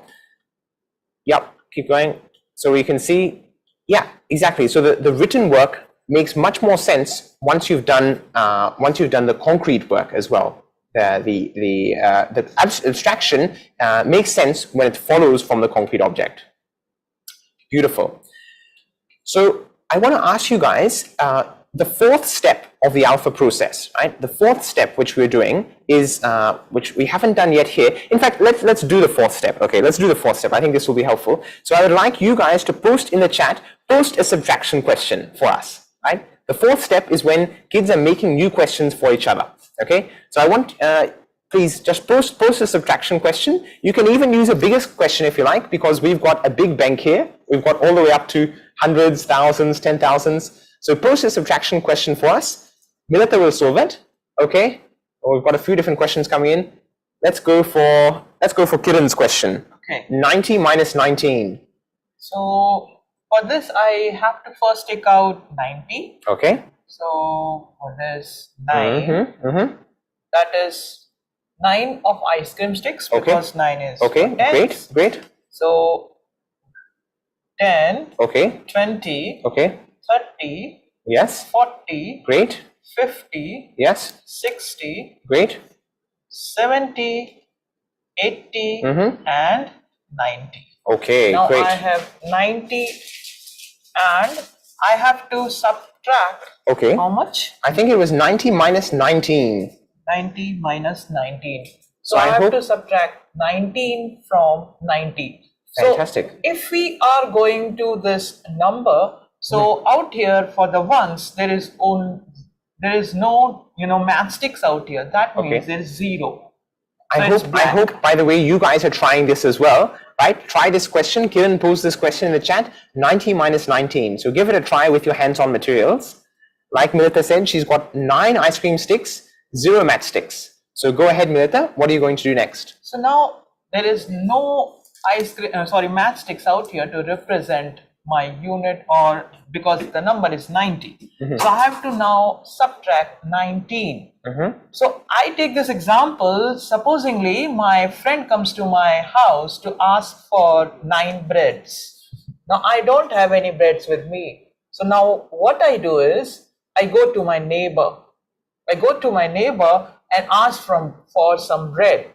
So my neighbor gives me a loaf and I take it to the bank and cut it into pieces. So that is 1, 2, 3, 4, 5, 6, 7, 8, 9, and 10. So now I went to my neighbor and asked for some, for something for him. He gave it to me. I replaced the same with the bank and got 10 of matchsticks. Now, because I have 10 matchsticks, so I can give 9 to my friend who came asking for it. So let us take out 9 and 1, 2, 3, 4, 5, 6, 7, 8, and 9. So I have now given this 9 to my friend. That means I'm giving it back to the bank. So here the role of the bank is very important, because if I keep these items somewhere nearby, I may add up again when I am doing the sum or trying to solve the sum. So I am totally replacing it back to the bank. So now I have only 1 matchstick left with me. Now for the remaining part, so there was about 90. So we had 90, that is 9 ice cream sticks. So now because we have to subtract it by 19, so in the column of tens we have only 1, or the digit 1. So we subtract 1 from here and bring it back to the bank. So now the number that is left with me is 10. Well, let's hear in the comments as well. Okay. I'm sure you guys were also solving this question together, which Vaishali posed in the chat. 90 minus 19. You saw how Milita was doing it. She exchanged 1 ice cream stick for 10 matchsticks. Now she's put back 9 matchsticks and 1 ice cream stick. So what does she have left? Looking forward to hearing your comment here. And Vaishali, that's right. So she had 8 ice cream sticks with 10 matchsticks. She removed now 1 ice cream stick and 9 matchsticks. So what do they have? What do they have left? Okay, interested to hear your thoughts. Okay, Anindra is asking, won't it become confusing for students? Okay, this is a good question. We'll come to this very soon. Looking forward to hearing your comment on what answer Milita has now. She had 90, she removed 19. What does she have left? That's right, Ankita, exactly. 7 ice cream sticks and 1 matchstick. Better just check it, Milita. 1, 2, 10, 20, 30, 40, 50, 60, and 70. Okay, 70 of matchstick, yes. Sorry, ice cream sticks. Yes. And 1 of matchsticks. Okay, fantastic, 71. So I wanna address this point by Anindita. So I appreciate that at the start for students who have come from the traditional education, they know how to solve this in the traditional way, which means just in writing. So they may know how to carry, they may know how to borrow, and they may actually be like, okay, what am I doing? Encourage you that normally it's not actually as the students who have learned the traditional approach, they have not understood in the same depth. They haven't understood why we are carrying. They haven't understood why we are borrowing. So when they're using this approach, when they're using their hands-on materials, it may take them a little while at the start to understand what they're doing. That's why we have the first and second step. This is a step-by-step demonstration, just like we've been doing. Step-by-step demonstration so the kids can understand the process. Then once they're doing it themselves with their hands-on materials, they will understand it deeper.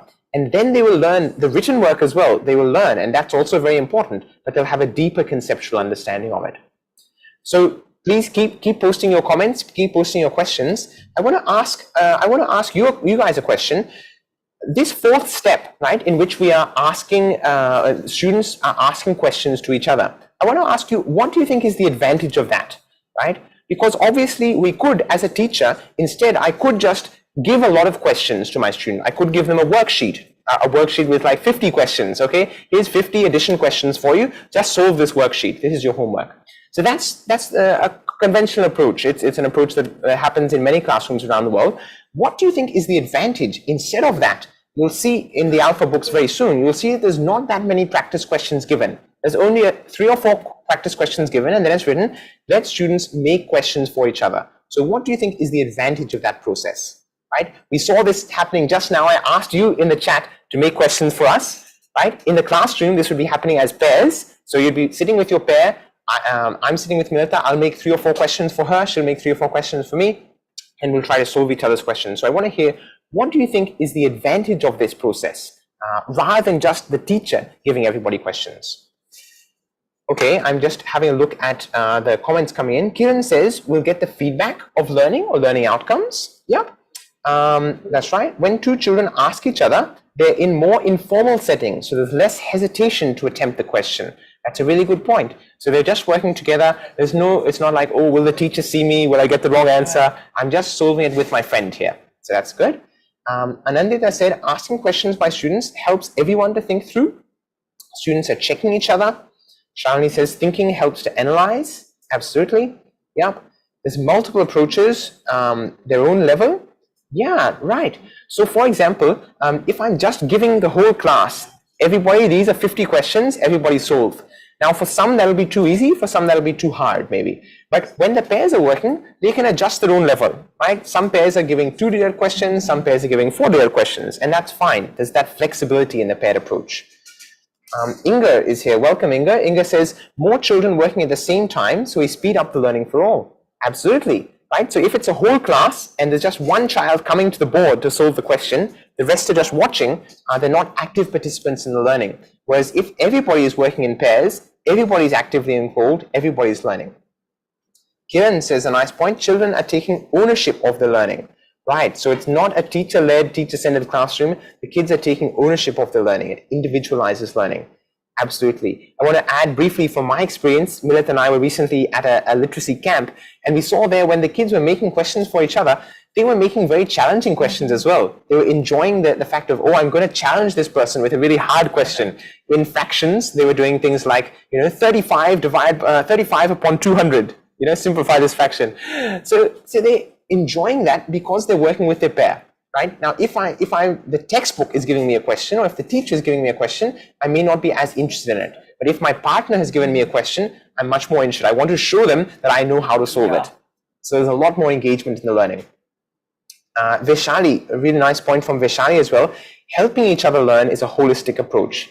Absolutely. So the ALfA program is not just about literacy, it's not just about numeracy, it's also about developing these skills of collaboration, of communication, of critical thinking, of creativity. So like you say, it's a holistic approach to learning, which is what happens when you're working in a pair. This is fantastic. We've enjoyed doing these activities with you. We've got more activities to do as well, but I want to show you a brief video first to see how this looks in the classroom, okay? It maybe feels a bit artificial here in a studio setting. You know, we're doing this, we're making mistakes and so forth, just to show you. But how does this actually look in a classroom? We're going to show you a video, and I want to hear your comments afterwards about what you think about this ALfA approach to numeracy, how it's working in the classroom. So let's watch the video, then we'll be back with you very soon to do some more numeracy activities. I just want to point out, as the video is coming up, Ingrid is also saying the children learn to listen to each other, to give nice and kind feedback, to talk to each other. Absolutely, that's really beautifully said. So the kids are learning to work with each other. Ira said, at this moment after observation, can we also do biased pairing, where we feel one student can help other students in the learning process? Yes, Ira, so it's a really good question. So essentially, as you saw in that earlier video, we start with random pairing, right? Now, the advantage of random pairing is that no child feels belittled, right? So it's no child is like, oh, the teacher made me sit with them because he knows that I don't understand. So no child feels belittled. Plus, it helps you mix up the classroom, okay? So like that example of the boy who is not used to sitting with girls, it mixes up the classroom. You've got kids of different religions sitting together, kids of different social backgrounds, kids of different economic backgrounds. So it really helps mix up the classroom, this random pairing. But it's a good pickup. You saw in step 5, right, where we're taking feedback from the class and we'll figure out, okay, these couple of kids are still struggling with this concept. Now, in this situation, then you're right, we can take a more deliberate pairing approach. We can be like, okay, I think this kid will be able to help him, this kid will be able to help him, so we can repair the class in a way that we feel like, yes, this will be constructive.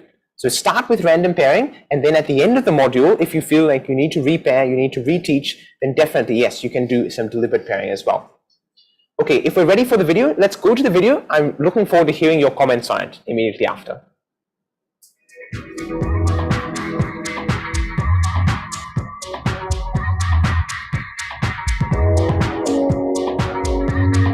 So we are going to cover module 4. All right. We know about tens and ones, but we are going to learn it in a different way. So one snap means 1 once. Okay. Right. And then one clap means 110. 110. All right. So here we go.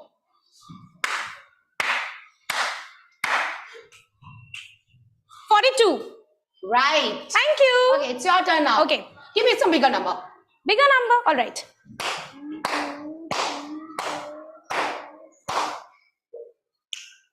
61. You're right. High five.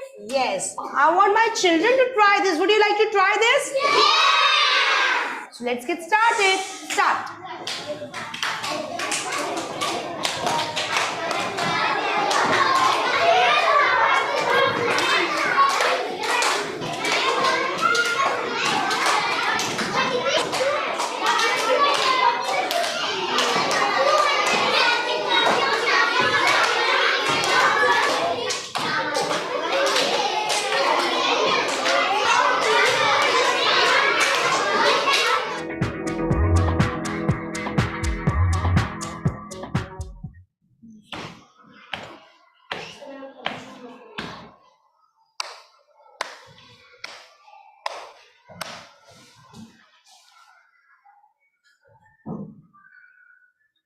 $555.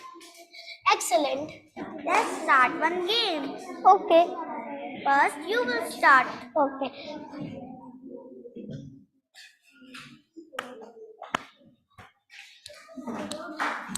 $431. Excellent. Now my turn.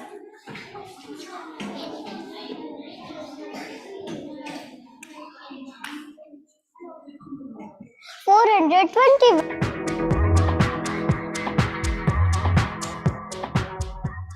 The game name is 100 tens and ones. Can we start? Yes. First, I will tell you how to play. Sketch pen is for hundreds.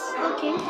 Ice cream stick for tens, and the matchstick is for ones. Can you make 154? 154? Yes.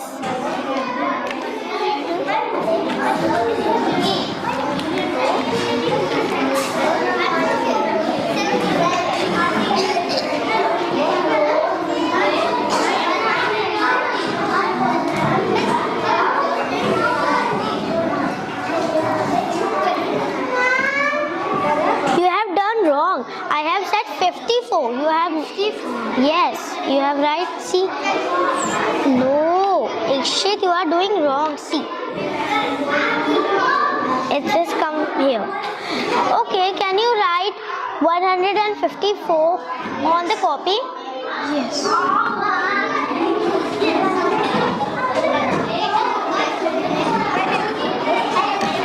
Okay, good.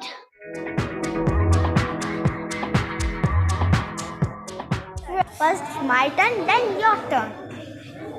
What is position of this shelf? Column D, row 4. Okay, now your turn. Where is this flower?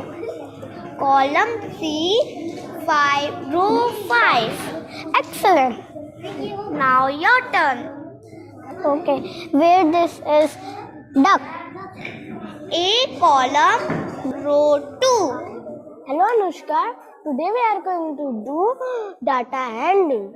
Okay, so are we going to ask the questions? Yes. How many children like orange colors? Okay, let me count. 1, 2, 3, 4, 5, 6, 7, 8, 9, 10, 11, 12, 13. 30 children like orange color. You are right. How many children like red color? Let I count. 1, 2, 3, 4, 5, 6, 7, 8, 9, 10. 10 children like red colors. You are right.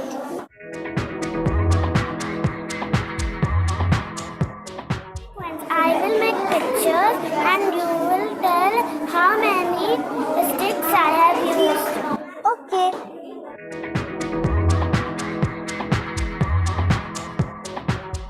How many sticks I have used to create this pattern? 1, 2, 3, 4, 5, 6.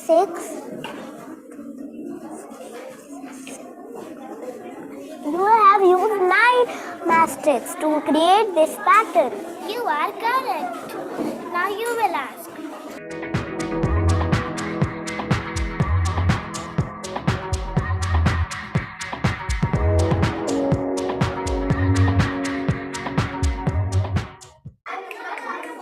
Tell how many I have used mastics to draw this pattern. 1, 2, 3, 4, 5, 6, 7, 8, 9, 10, 11.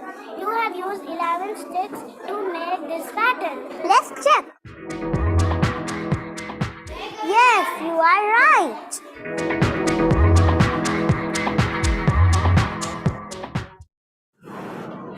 Wow, fantastic. So thanks for watching with us. We're really interested to hear your thoughts as you saw inside the ALfA numeracy classroom.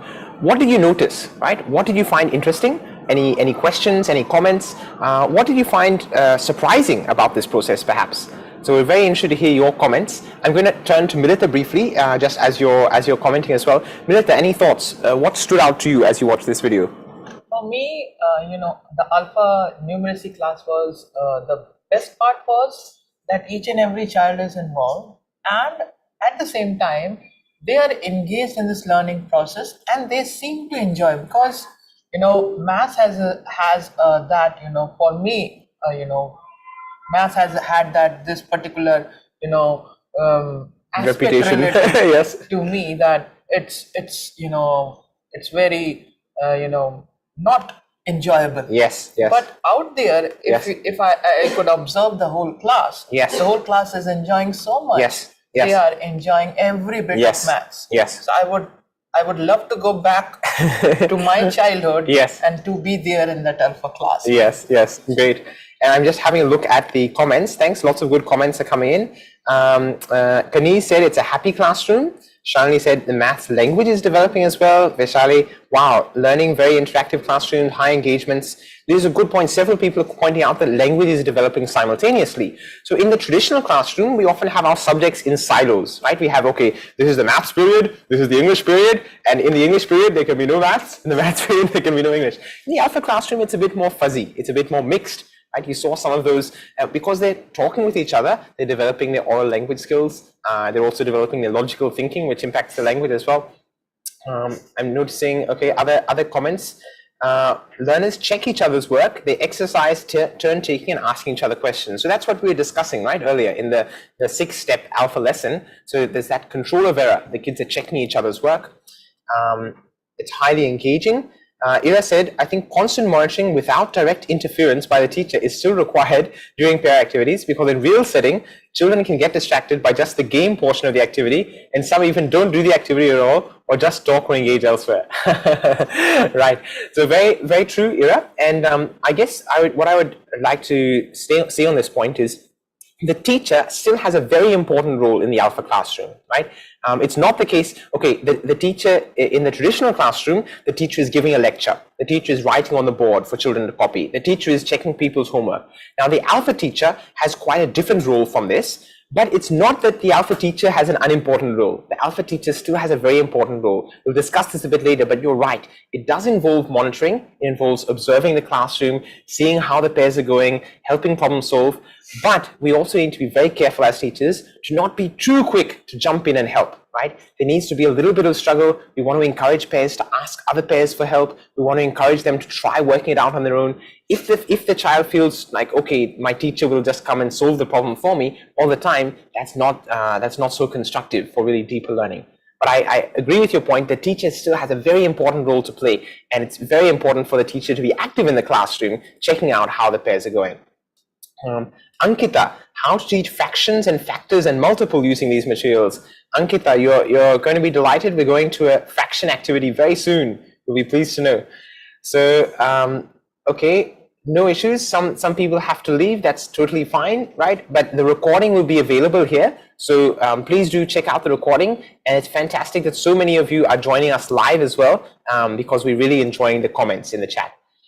Okay, when all students know they have to do the practicals later as well, they have no choice but give sky-high concentration to the teacher's teaching example. That's a really good point, Chun. So if in the traditional classroom, the students are like, okay, teacher never asked me anyway, teacher always asks the child sitting in front, I can just sit back and relax.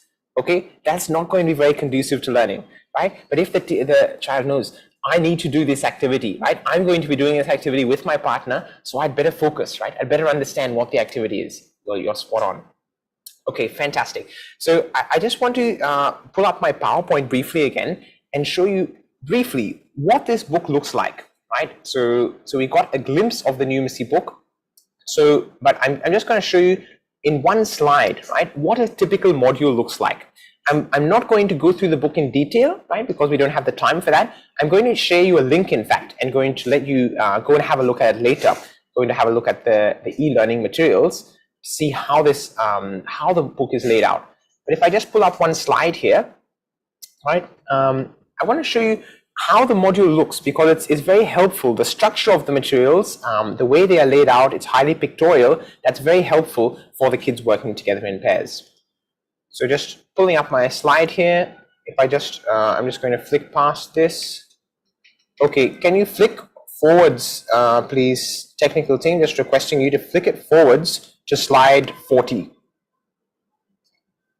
Yeah, flick it forwards to slide 40. Okay, we've already discussed these things, but yeah. Just flicking it forwards to show you what it looks like, what the ALfA numeracy book looks like inside. Meanwhile, I'm going to post you a link. Yes, thank you, this slide. Thank you. I'm going to post you a link here in the chat, and you can check this out later. So these are all the different languages that ALfA is available in, and the numeracy materials, they're all available freely on this link. So you can open them, you can start using them in your classroom, and yeah, so later after this training, please go and check out the numeracy book. Have a look inside it, see what it's like. But here I'm just going to show you in one slide. So you can see there's several parts to this lesson. First, there's a pictorial representation of the activity. So just like Milit and I were doing earlier, right, with our ice cream sticks and matchsticks, you can see it's shown here. So this question is 75 minus 32. So it's showing somebody has got 7 ice cream sticks and 5 matchsticks. They've got those out, and then 3 are being crossed out, and 2 matchsticks have been crossed out, and they've now got 43 left. So it's showing you what the activity is that you have to do. Now the teacher is giving a demonstration with a student, the pairs are giving a demonstration, plus it's here in the module itself, it's a pictorial representation of the activity. Then if you see below that, you can see there's some notebook work. So down on the right side, it's very small there, but there's some sample questions given. There's some suggestions given. So this is for step 3. If you remember in step 3, the kids are working in pairs. They're solving some questions. So here there's questions like 43 minus 41, 75 minus 38. There's a few questions given there. The kids are working in pairs. They're solving those. And then finally, there's some prompts, and the prompts describe more of the activity, and it encourages students, okay, make more questions for each other, make more questions with each other, and check each other's work. So this is the basic structure, right? This is the basic structure of the ALfA numeracy module. There's a pictorial representation, there's some practice questions, and there's some prompts. The prompts are for the teacher to explain to the classroom and to encourage the students to work in pairs, making more questions for each other. Okay, I just want to acknowledge Raghavendra asked a good question. For those who are not Hindi speakers, I'm going to explain the question in English. क्या ये content हम adolescent boys or girls के साथ use कर सकते हैं? Yes, Raghavendra ji, we can use this for all ages, right? We say ALfA is for 5 to 105, right? Any age. So we've used these materials for adults. We've used it for adolescents. We found very good results. We find adults also, maybe at the start, they'll be a little bit reluctant. They'll be like, okay, like, why are we playing with ice cream sticks and matchsticks? But you can see somebody like Milita, who doesn't like maths, now she is loving it with this. Yeah. so definitely, right? We can use it with adolescents. We can use it with adults. And how you will get these modules or content. So I just shared you a link. I'm just sharing you the link once more, right? If you go to this website after the training, this is our Devi Sansthan website, Dignity Education. You can see here all the different ALfA materials in many different languages. If you scroll down this page, you'll also see the numeracy materials. So you can open it, you can use it there. If you would like hard copies of the materials, you can also write to us and we'll try to post them to you. We'll try to share them. But the soft copies are here freely available. So yeah, thanks for your interest there. So you can see in this module, we're not going to look at in detail at the numeracy book now, but you can see what it looks like. Now, let's do one division problem, right? Because lots of people struggle with division. I'm just going to take it back a step. Let's do one division problem together. And then I saw there was a question about how to do fractions using this activity. So that's one of my favorites as well. We'll definitely do that. So two more numeracy activities which give you a flavor for, because lots of people think, okay, hands-on activity, it's very good for the basic concept, but for the advanced concept, you can't use it, right? But actually, I think hands-on activities are useful for many different concepts, even for advanced concepts as well. So let's solve this division question together. If you can get out your materials again, right? Milita and I are going to solve it here. Okay, so Milita, what's our question? So we have to divide 73 into 3 parts. Right. So I've got 73 books and I need to divide them equally among my 3 friends. Let's see how many books each friend gets. Okay. So for this, I need to first take out the ice cream sticks and matchsticks to represent 73. Okay. So for that, to represent 73, I should have the ice cream sticks 10, 20, 30, 40, 50, 60, and 70. Okay, great. And I'm just requesting all of you who are watching, please, if you can do this yourself, you'll really enjoy it. And please put your video on. And I'm going to request my team again to pin a few videos of people who are doing this. That would be nice. So great. So Milita's got out 70. And now how many matchsticks do you need to get out? 73. To represent 73, I have to bring out 1, 2, 2, and 3. Okay. So this is 70. Okay. 1, 2, 3 is 73. Fantastic, great. And I see we have Ira on screen. Fantastic. Ira's got 7 business cards and 3 toffees, I think. Fantastic, Ira. Great. So now we're dividing 73. We're dividing it by how many? By 3. 3. Okay. So I want to ask this question in the chat as well. Will Milita start with the ice cream sticks or will she start with the matchsticks? How is she going to start dividing this out? Waiting for your, Milita needs your help here to start with the matchsticks or the ice cream sticks. Because for addition and subtraction, I did it with the matchsticks. So I should do it with matchsticks, I suppose. Let's see what people say in the chat. Okay. I'm just going to show you in my PowerPoint as well. Okay. So this is our 73. We've got 7 ice cream sticks and 3 matchsticks. So we're waiting for a few responses to come in. Great. Several people, Shalini, Shivani, have said ice cream sticks. Giran said ones. Okay, great. Fantastic. And Beatrice, you've got your hand raised. If you'd like to put your video on and show us or post something in the chat, you're most welcome.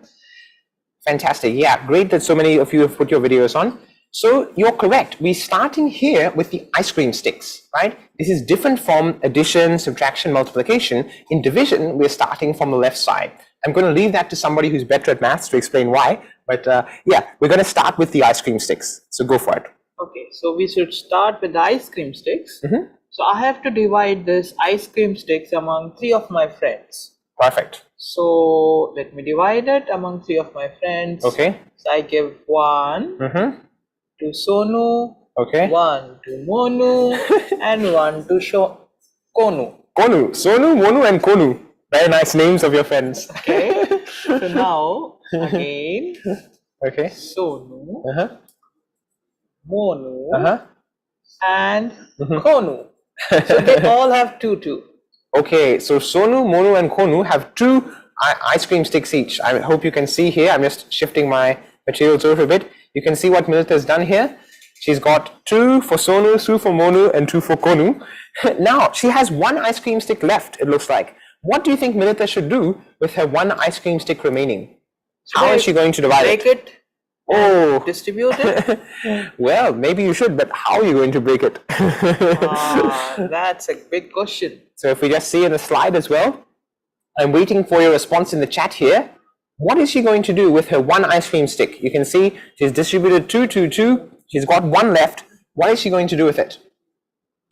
And Shalini, Kiran, you are exactly right. What's she going to do? Okay, I should replace it with matchsticks. Okay, fantastic. I should take 10 matchsticks, right? That's right. Yeah. Okay. 1, 2, 3, 4, 5, 6, 7, okay, 8, 9, and 10. Fantastic. So how many matchsticks does Milita have in total now? She had 3 and now she got 10 more. So how many does she have in total? Milita is just counting and checking. 1, 2, 3, 4, 5, 6, 7, 8, 9, 10, 11, 12, 13. Fantastic, great, 13. Lots of people have responded in the chat as well. So now Milita is going to start distributing these 13 among Sonu, Monu, and Konu. Okay. Go for it. Okay, 1 for Sonu, 1 for Monu, 1 for Konu. Great. 1 for you, 1 for you. Okay, I hope wherever you're doing this, if you've got your hands-on materials yourself, please give it a try. You're going to enjoy it more if you're doing it yourself as well. Thanks that Ira, Patricia, others have got their videos on and you're doing it as well. Fantastic. And this is for Konu. Okay, so let's see on the PowerPoint as well. Let's see how many each did Sonu, Monu, and Konu get. Can we hear in the chat as well? How many did each get? Right, Mahi.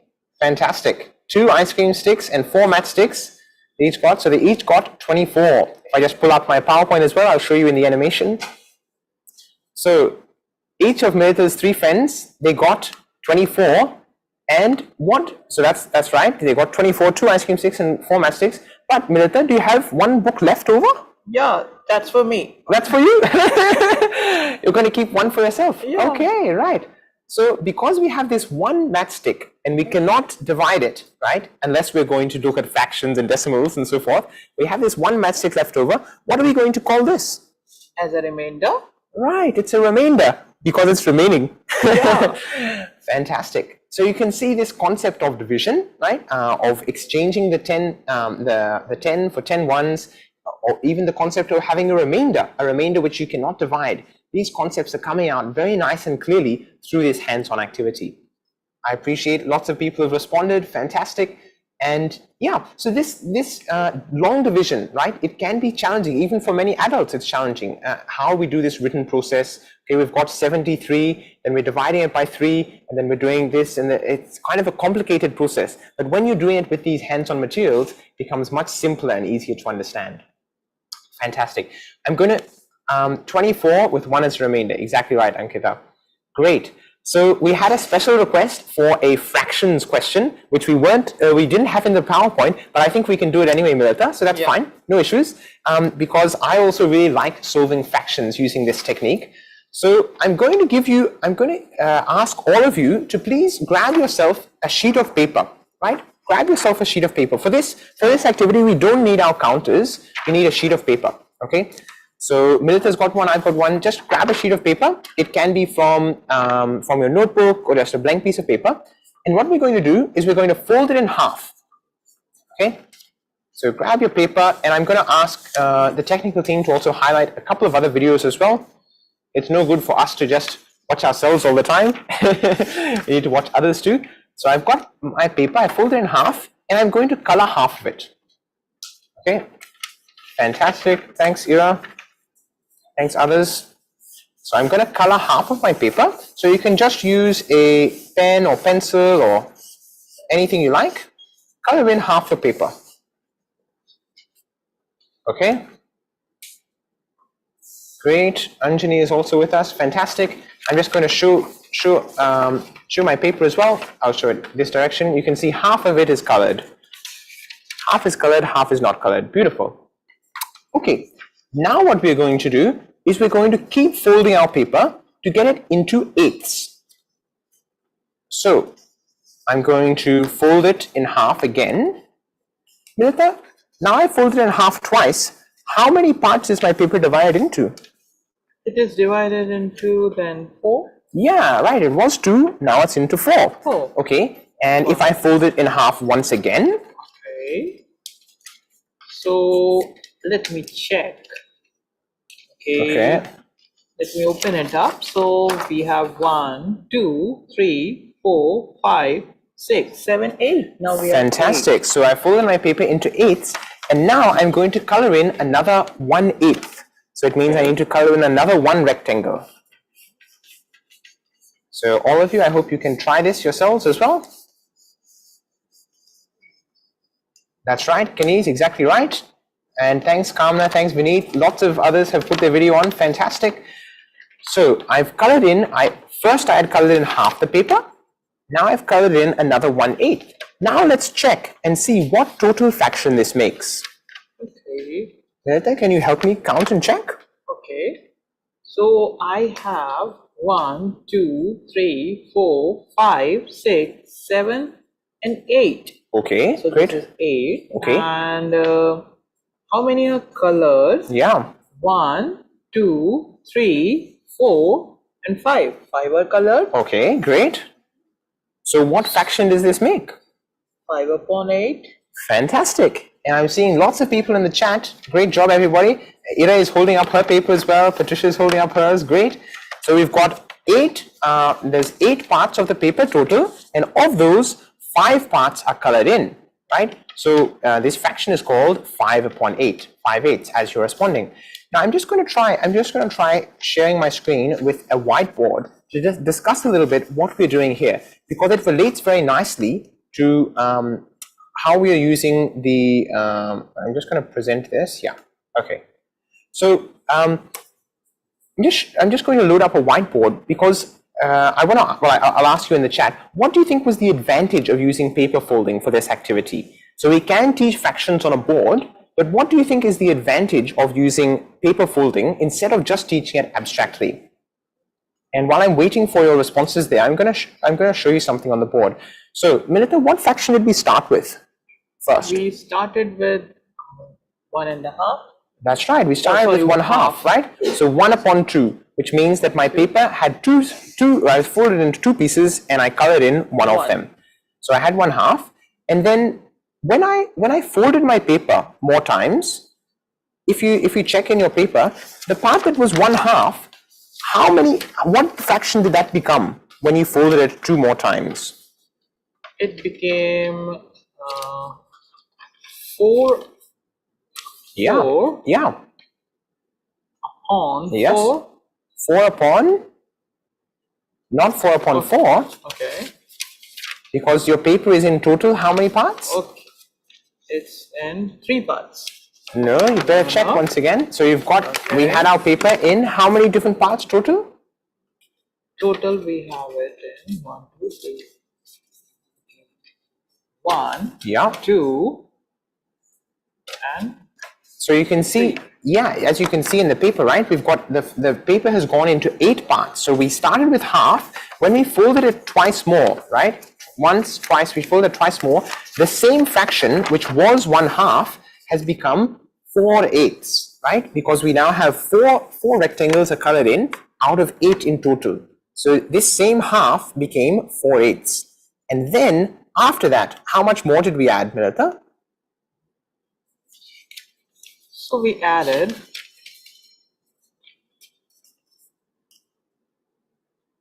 That's right. We got another 1/8 being added, right? So we colored in another 1/8. So we had 1/2 became 4/8, and now we've added 1/8. And so once we added it, what did we get? We did get 5/8.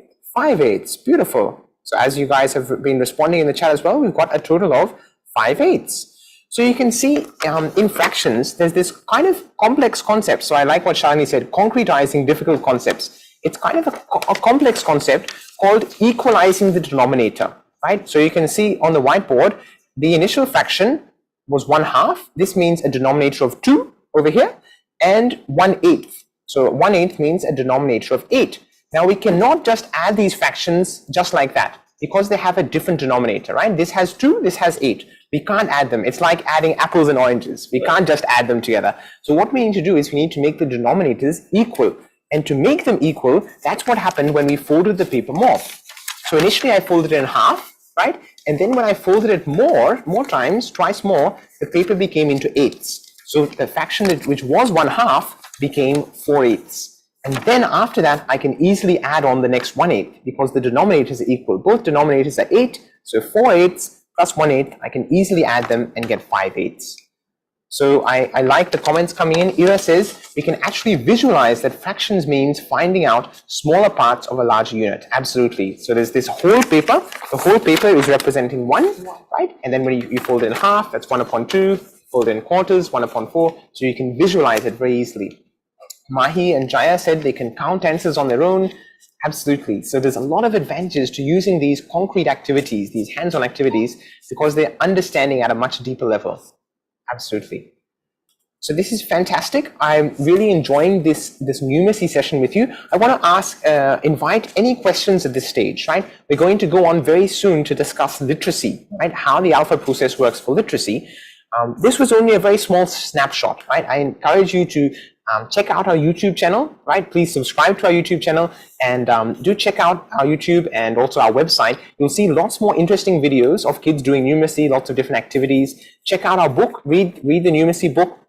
You'll see the couple of 4 or 5 activities which we did with you today are a very small part of a very small fraction, we can say, of what's there in the book overall. But I want to ask any questions at this stage, any questions about the numeracy process, why we're doing so many activities, how we're doing it, how it works in pairs. Very interested to hear any questions at this stage before we move on to literacy. So yeah, just waiting for any questions or comments on the numeracy part before we move on to literacy. Milita, any final comments you'd like to make as you discuss ALfA numeracy? What do you think is the real key points in ALfA numeracy? For me to discuss or to talk about the ALfA numeracy, first of all, ALfA numeracy is very interesting. And the second concept that we get to understand what we are, being taught. Right. Because generally, I had this discussion with one of the teacher who came to one of our training that her child, who is right now in class 8, does not understand the concept of division. But with this, she was certain that now her child would understand the concept of division. Right. So that was very astounding for me. Fantastic. That, the child who has crossed so many levels, Right. and reached up to class 8, still is being, he's confused in the problem sums of division. Right. So, right. Because I could relate it to myself also. Why am I dividing it? Right. Right. So that is very, very, very clearly Yes. understood by me or Yes. any individual who Yes. participates in this Yes. activity. So it's a clear understanding, a deeper understanding. Fantastic, even of challenging things. So I appreciate there's some good questions coming in. So somebody asked, after these basic classes, what next?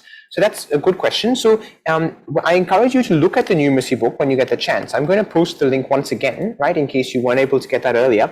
So take a look at it. It basically goes up to what we'd consider in India to be a grade 3 level. Right, so that includes basic addition, subtraction, multiplication, division, and it includes just starting on fractions, right? Some basic fractions, some basic graphing, some basic measurement, time, money, these sorts of things. Now we're working at the moment. We're developing a book for grade 5 as well. Takes you up to a grade 5 level, so that goes to some slightly more advanced concepts. But this is our focus, right? As Devi Sansthan, we're focusing on the foundation. We believe that if the foundation is solid, then kids are going to do very well as they go on. Now these foundational operations, even as you go higher on in school, if you can't do good addition, subtraction, multiplication, division, if you don't have a good number sense, right, if you don't understand at a deeper level, you're not going to be able to do algebra, you're not going to be able to do fractions, you're not going to be able to do trigonometry. So we're focusing on the foundation because that's really important to get that right. Then there's lots more books, lots of other books which do help in those later stages, in those more advanced topics. Vaishali was asking, can I get hard copies? Yes, Vaishali, definitely. You can write to us. So especially if you're within India, we can post it out to you easily. If you're abroad, we've recently started partnering with a group in Kenya.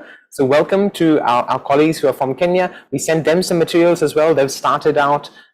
So if you're working abroad in a different country outside India, yeah, definitely, please reach out to us, right? I'll ask the team to put our contact details, our basic email. You can see actually on the board behind me, dignityeducation.org is our website. This is our WhatsApp number, 740-840-6000. So you can reach out to us. We'd be happy to work out how we can collaborate.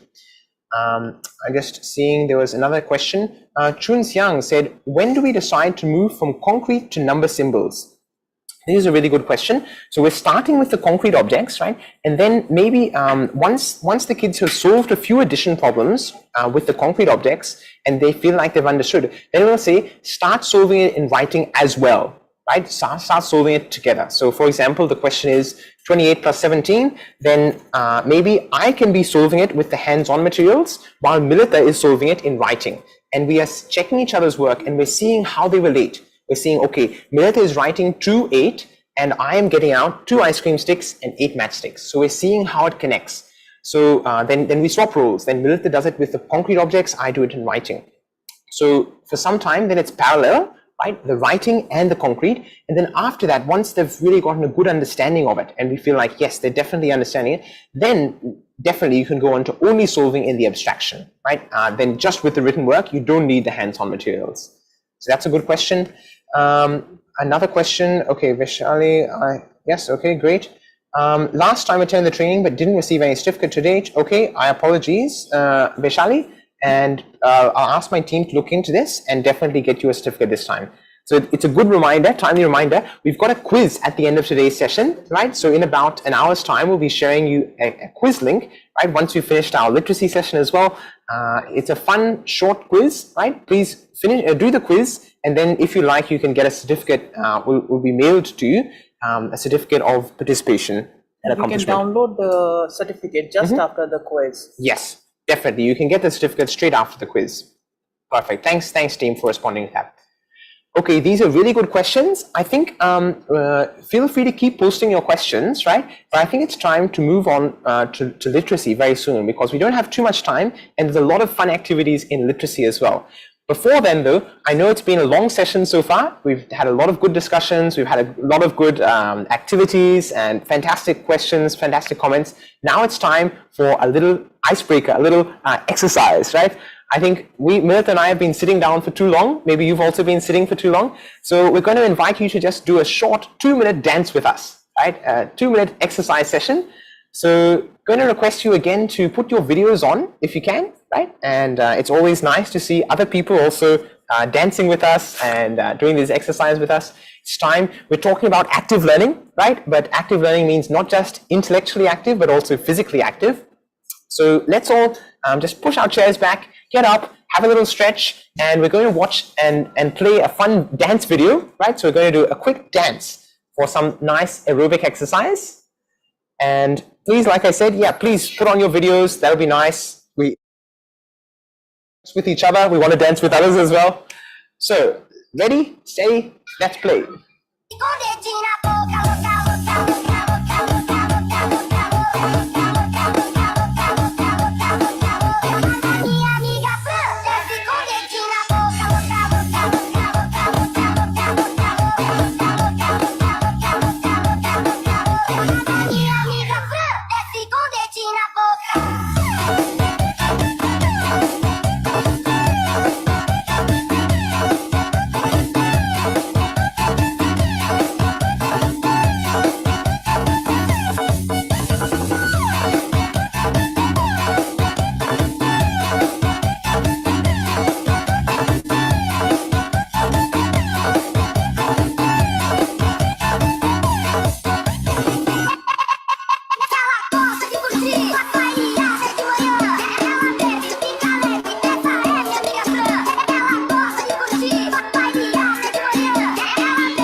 Wow, well that certainly got the blood circulation up, the heart rate up.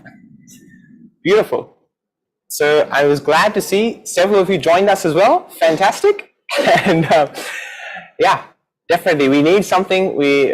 That's what we want in the classroom as well, right? We don't want kids just sitting passively. We want people to get up, move around. The paired learning process as well. You know, we make those chits. Kids come and mix each other up, work with others. So somebody said in the comments, cute. Okay, thanks Charlie.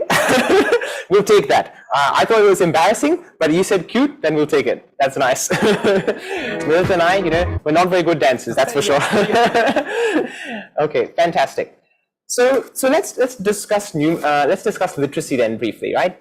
Because literacy obviously is absolutely crucial. Numeracy, we did a lot of activities together there. Similarly, in literacy, we're going to be doing a lot of activities together with you to understand how ALfA helps children to learn to read and write very swiftly, right? Often in a matter of just 45 days. That's the ALfA goal, is that in just 45 days, 1 period per day, children are able to learn reading, writing, and basic arithmetic. So I'm just pulling up my PowerPoint again and going to request you, yeah, pulling up my PowerPoint, and thanks. We're going to skip over that numeracy activity because we've already had a lot of activities. It's time to discuss in literacy. I just want to give you a little bit of context to this whole debate. So the reading wars is about these two different approaches to reading. Now, there's the whole language approach. You can see on the left. Whole language basically means the idea that children learn to read by guessing words from their context. So that means, like I can see, or okay, table, if it's a sentence, I am writing on a table, then I can kind of guess table, what table means from the context that it's in. So that's the whole language approach. It's much more about vocabulary, the meaning of words, and understanding words in their context. Then you've got the phonics approach. The phonics approach is much more about breaking down a word into its composite syllables, its composite letters, its sounds. So that's like able. So that's understanding able, table, table. So there's these two quite different approaches to how it's best to teach children to read and write. Now, then you've got between them as well. So you've got whole language, you've got phonics, you've got what they call balanced literacy, which means it's kind of a middle way approach. It involves some of phonics, it involves some of whole language. And then you've got ALfA, which is kind of quite different to all of these in a way. Now, phonics is generally regarded as more effective than whole language. And it's generally, these days at least, it's regarded as the better way to teach reading. But the problem is, English at least, is a very illogical language, right? So if we see, for example, this example, C, the letter C makes the sound K sometimes, it makes the sound S sometimes. The letter G makes the sound G sometimes, it makes the sound J sometimes. So it's very confusing. And then you've got so many different rules in English. Okay, so for example, if it's coming with an I or an E, then we'll use K. So for example, bike, right?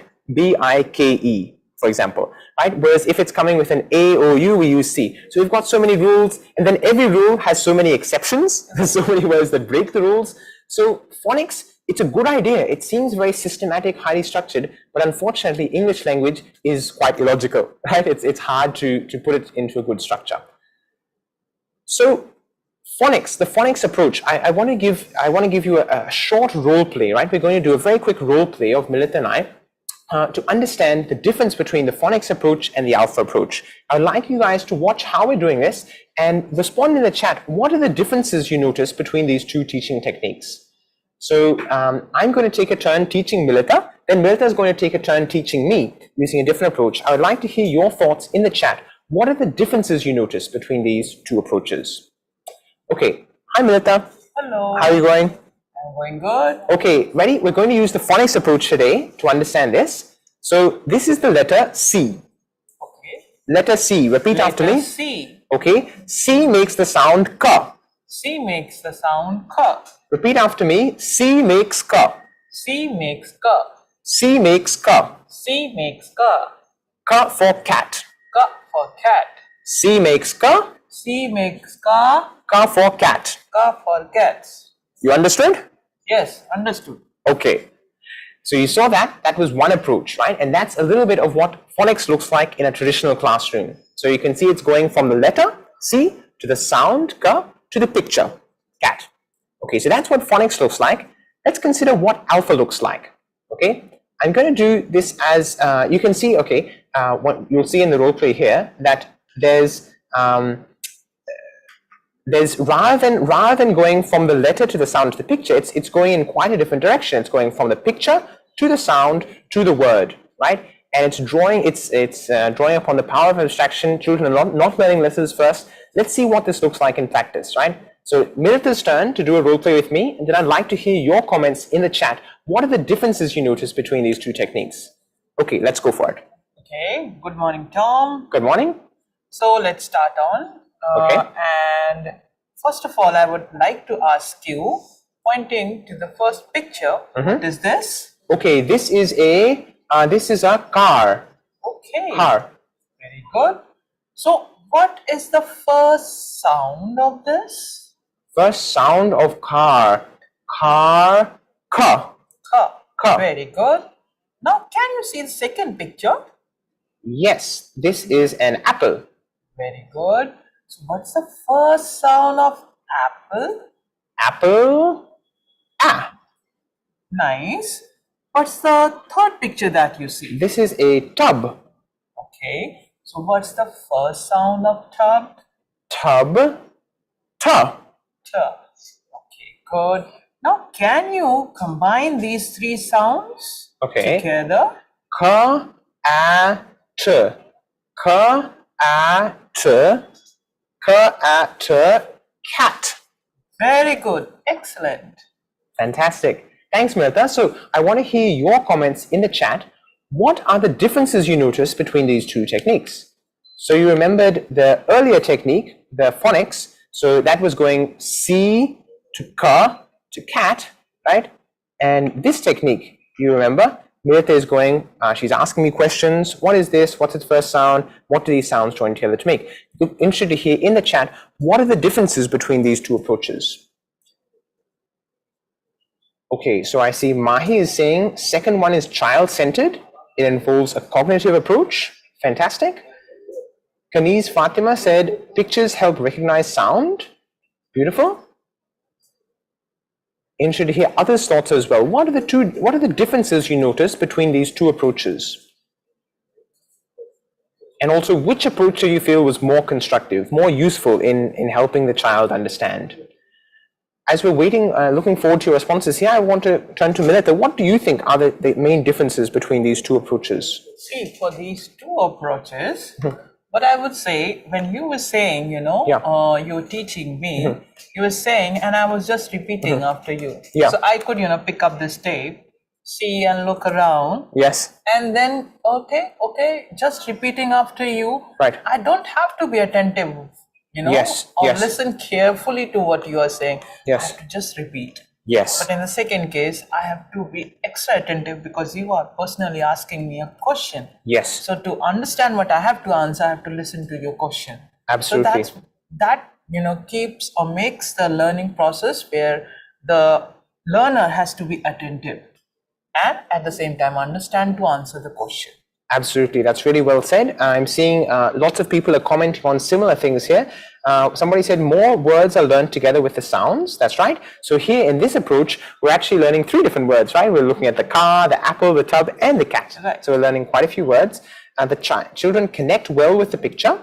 Well said. Mahi and Jaya said, in the second one, a child learns more than 1 letter at a time. Absolutely. So in the first approach, the phonics approach, you saw they were just learning the letter C, makes a sound ka. Here they're actually learning 3 letters and they're joining it together to make a word. Ira said children won't get confused because they will see same letter can produce different sounds in different words. Okay, that's a good point, Ira. So it is confusing in English that the same letter makes different sounds. In ALfA, what we've done is in the first book of English, we've got every letter is only making its most common sound. So in book 1, you'll see that wherever the letter C appears, it's making the sound ka, right?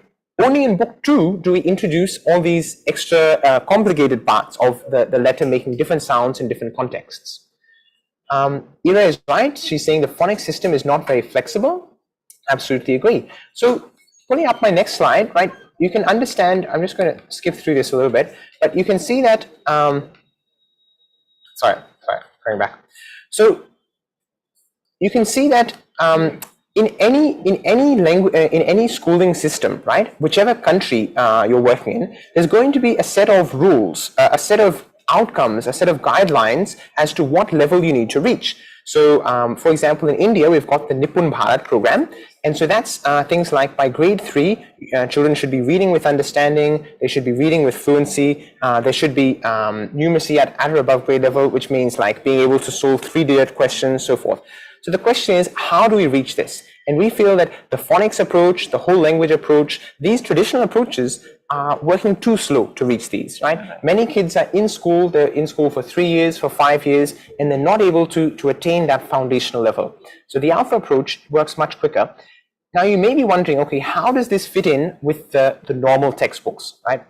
Many teachers tell us there's a lot of pressure on us to complete the curriculum. This is especially the case in India, not sure about in other countries, but in India, a lot of pressure on us to complete the curriculum. So whereas what we're suggesting is try for 45 days, for the first term, 45 instructional days, focus on using ALfA. So use these thin booklets, this very swift program as you're learning about today, 1 period per day, use the ALfA program and pedagogy for kids to be able to attain that foundational level of literacy and numeracy. Then for the next 45 days, you can work on your textbooks. For the second term, work on your textbooks. And we find that once children have attained those foundational skills, they are much quicker, they're much more able to solve to read their textbooks and to solve those questions. And then in term 3, the next 45 days, the final 45 days, you can go on to much broader goals. So you can do a lot more practice, you can do perfection. Children are reading for enjoyment, they're reading for comprehension, they're reading other things as well, not just stories. So they're moving on and going above and beyond the curriculum. I want to ask you this question as well. This is a bit of a blast from numeracy as well. But what are the differences you see here between the traditional pedagogy and the ALfA pedagogy? So this is an ALfA classroom. Both of these are photos from an ALfA classroom where they're using these materials, but the leaves, the flowers, the I think, yeah, sticks, little sticks. So what are the differences you're seeing between ALfA, this approach, and the traditional pedagogy? Interested to hear your thoughts in the chat here. What are the differences you notice? Both of these photos are from an ALfA classroom, right? What is the difference here between this and the traditional approach? Yeah, right. So this is child-centered. Very nice. The children are here. Yeah, they're child-centered. Absolutely. Great. Interested to hear others' comments as well. Okay, there's a lot of thinking. The available resources are used and child-oriented. Absolutely. Okay, great. Interested to hear others' comments as well. Minita, anything what are you noticing in these two photos? Anything standing out to you? Yeah, I could see that the children are using, natural resources that are available in their own surrounding. Absolutely. And instead of using, these ice cream sticks or matchsticks, they are using leaves and flower petals. Absolutely. To solve basic numerical problems. Yes. That's very great. Because you don't have to depend upon anything else. Absolutely. Anything that is available in your vicinity, in your surroundings, you can use it. And so that's a wonderful example. That's a really good point. And I see that Katie Maran is making the same point. The carbon footprint is avoided with ALfA. Really good point. So you can see here the kids are using leaves and flowers and totally biodegradable materials that they can just pick up from home. So ALfA is an education that's very climate attuned, right? Children are learning about the environment, both through the materials and through the activities they're doing with each other. And the fact that they're bringing materials from home and they're conscious of it means there's not too much plastic involved, right? There's not too much expensive materials. It's just locally available biodegradable materials. And as Kaniz said, children's interest is increasing through this. So we saw this earlier, right, in the role play that Milton and I were doing. The traditional approach is very much teacher-led. It's repeat after me. So I was saying the letter C makes ka, and Milton is repeating. C makes ka, ka for car, right? So it's drilling the name of the letter. It's focusing on C, D, E. It's not focusing on the name of on the sound of the letter, and it's unknown to known. So there's C for car or ka for car, right? And this is not so helpful. It's moving, the children do not recognize the letter. They're going C for car. I know the car, but what is C? I don't know. Whereas in the ALfA approach you saw in this role play, it's very student-led. The pairs are asking each other questions, focused on the sound that the letter makes. So it's not focused on the name, it's focusing on the sound, and it's moving from the known to the unknown. So the children initially do not recognize the letter, but they recognize the picture. And from the picture, they're moving to the letter and to its sound. So car, ka. Now, this is a really good question here from Kantha, which I want to come to before we show this video. Are we assuming here that children are already familiar with the names of the alphabets? I noticed the name of the alphabet was not introduced. So that's a good point, Kantha. So in ALfA, we are focusing on the sound of the letter, not the name of the letter. Now we do introduce, you'll see very soon, we're going to show a video next, showing you the books. And you'll see in the books, later on, the name of the letter is introduced, right? Later on, it's introduced, okay, A, B, C, D, and so forth. The alphabet is there. But we're focusing initially on the sound. Why? Because it enables them to blend the word easily, right? You would have seen, like several people commented in the chat, that if I just flick back a little bit, in the normal phonics approach or in whole language, in phonics especially, you're just learning a few letters at a time, right? So you're just learning C, the letter C, and then later you learn the letter D, C makes ka, D makes da, so forth. Whereas in ALfA, you're actually learning to make words from the very start. So you're learning ka, at, cat. You're learning how to make the word. So definitely, the name of the letter is also important, but we feel if we start with the sound of the letter, you are able to blend the word, right? So if we use the name of the letter, this becomes C-A-T, C-A-T. C-A-T, sat, right? C-A-T, C-A-T, it becomes something different. Yeah. It's hard to blend this together. It's hard to form that word. So if we start with this, start with the sound of the letter, ka, a, ta, later on they can learn that the name of this letter is C, the name of this letter is A, that's fine. But if we start by focusing on the sound, it becomes much easier to blend the words together. Okay. So I hope the video is getting ready, because we want to share we want to have a look inside this book, inside the English book. ALfA is available in many different languages, right? We'll be sharing you a full list very soon, but we want to show you what it looks like inside the English book, just as an example, right? So take a look, and then we want to hear your comments on how the English book is structured, why it's structured the way it is, anything interesting you're noticing, any questions you have. So let's go to the video, and then we're looking forward to hearing your questions and comments.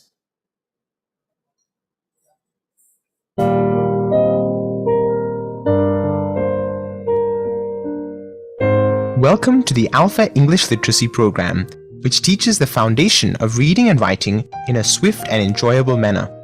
Learning English can feel daunting because it is not phonetic and has funny spelling, but the ALfA books are there to guide your children on the journey. Book 1 introduces the most common sound of each letter, and students practice reading single-syllable words and simple sentences.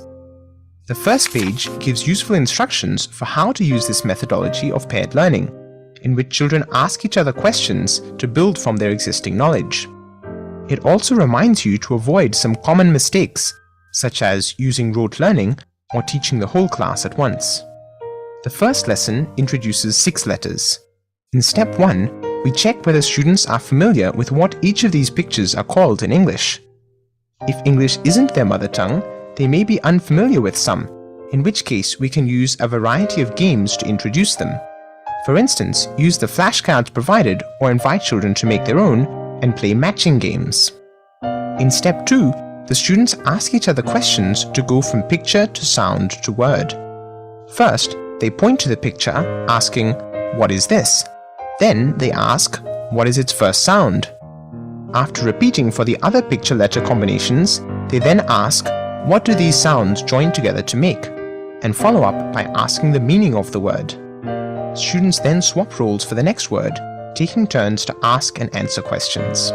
Remember to focus on the sound of the letter, not its name. That is, we say ka, a, t, not c-a-t. In step 3, students use the same letters introduced above to form new words. Here, abstraction takes place as students blend the sounds in new combinations. If they forget how to decode a letter, they can refer above to step 2. The mentor notes below are a reminder of the whole process. You will need to keep reminding your students to take turns and ask each other questions. The mentor notes also provide extra video resources. Each lesson has the same structure, introducing 4 to 6 letters to cover the whole alphabet in just 5 lessons. The lessons gradually build up the number of words in step 3 to increase the level of practice.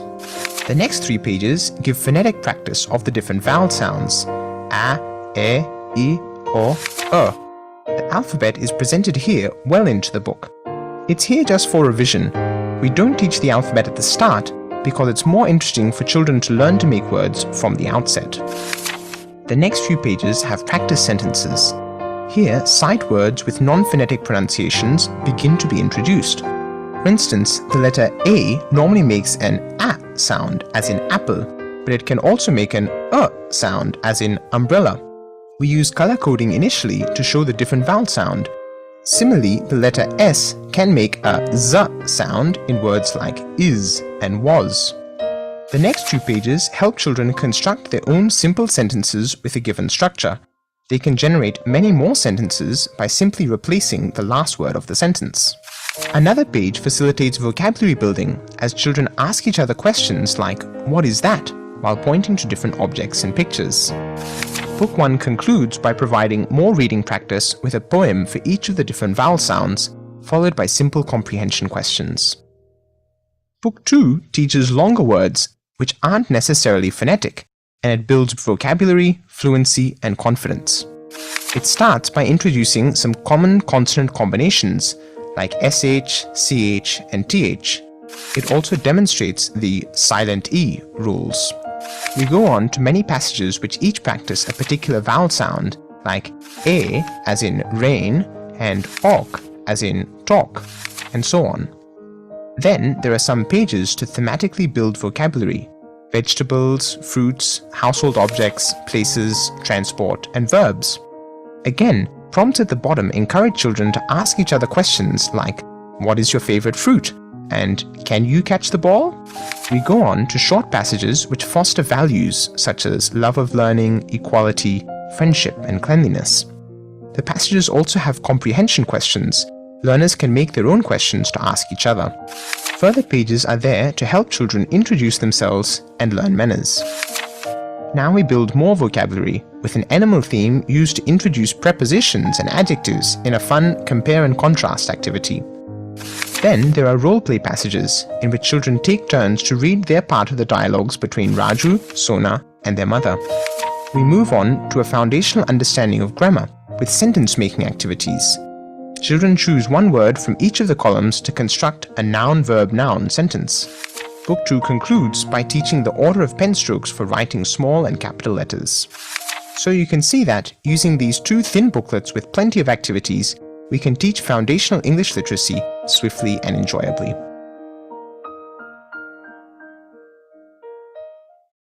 Okay, fantastic.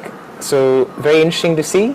It always seems a bit strange to hear the sound of your own voice in a movie like that or in a video.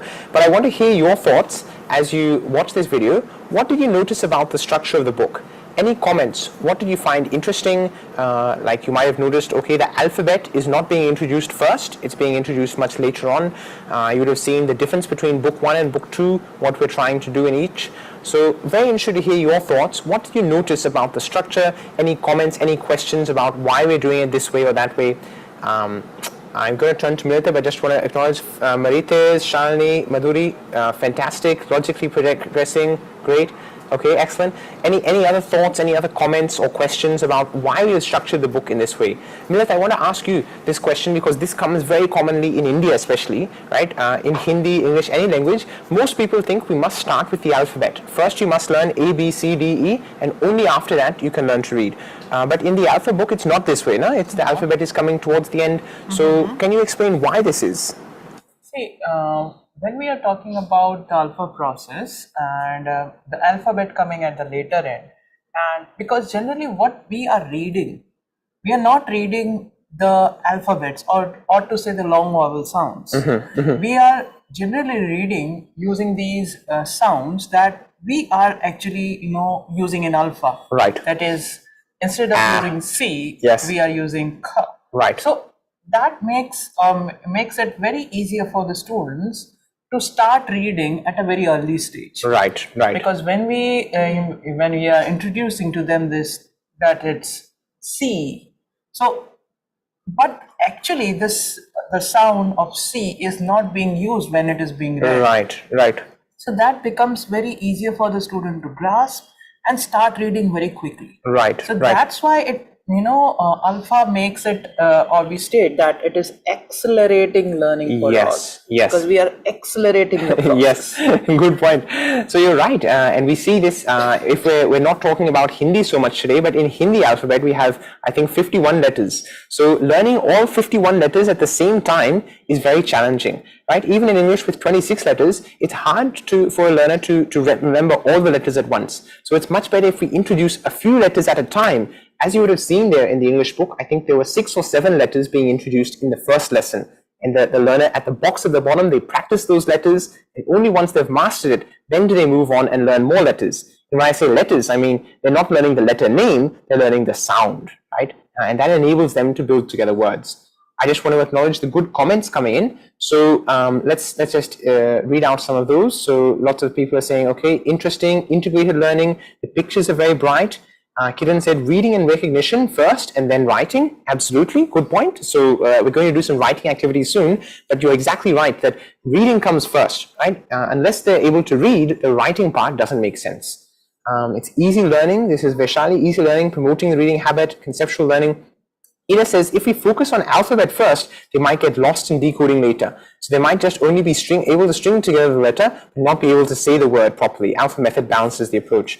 Absolutely agree. I want to add one more thing there, Ira, that in my experience, when children are learning to read words from the very start, it's very motivating for them, right? Because they can make, okay, ka, at, cat, and I know what a cat is, right? I've seen cats, and it's a word, it has meaning, right? So this is maybe a little bit where we're borrowing or we're taking some elements from the whole language approach, right? We were saying that ALfA is different from whole language and phonics. It draws some elements from both, maybe the best elements from both, and it makes them together into something more beautiful, because reading with meaning, with comprehension is very important. Now the alphabet, it doesn't have a meaning, right? A, B, C, D, E, F, G, there's no meaning. So it's actually boring to just repeat, to memorize. Whereas if you're decoding and blending together, as you said, if you're learning to blend together from the outset, you're reading words with meaning, it becomes much more highly motivating. Anandita said, the A to Z sequence hardly matters when we read fluently. Absolutely. Now we used to say that we still have the alphabet because of the dictionary, right? We need to look things up in the dictionary, so the alphabetical order is important. And these days we don't even have the dictionary, we have the smartphone, right? So you don't need the alphabetical order for that as well. So exactly right, good point.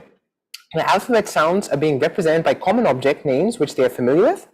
It's easier to grasp as symbols, i.e. letters, which requires coding and decoding, something they're not familiar with. Absolutely. So you're pointing out that known to unknown approach. You're going from the picture to the letter to the sound it makes. Absolutely.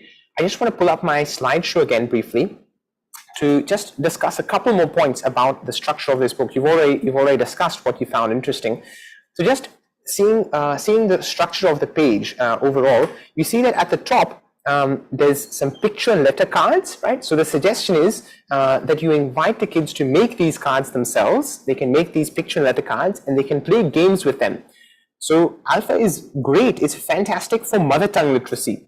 So here in North India, the Hindi books are going really well. It also works well for second language literacy, second or third language.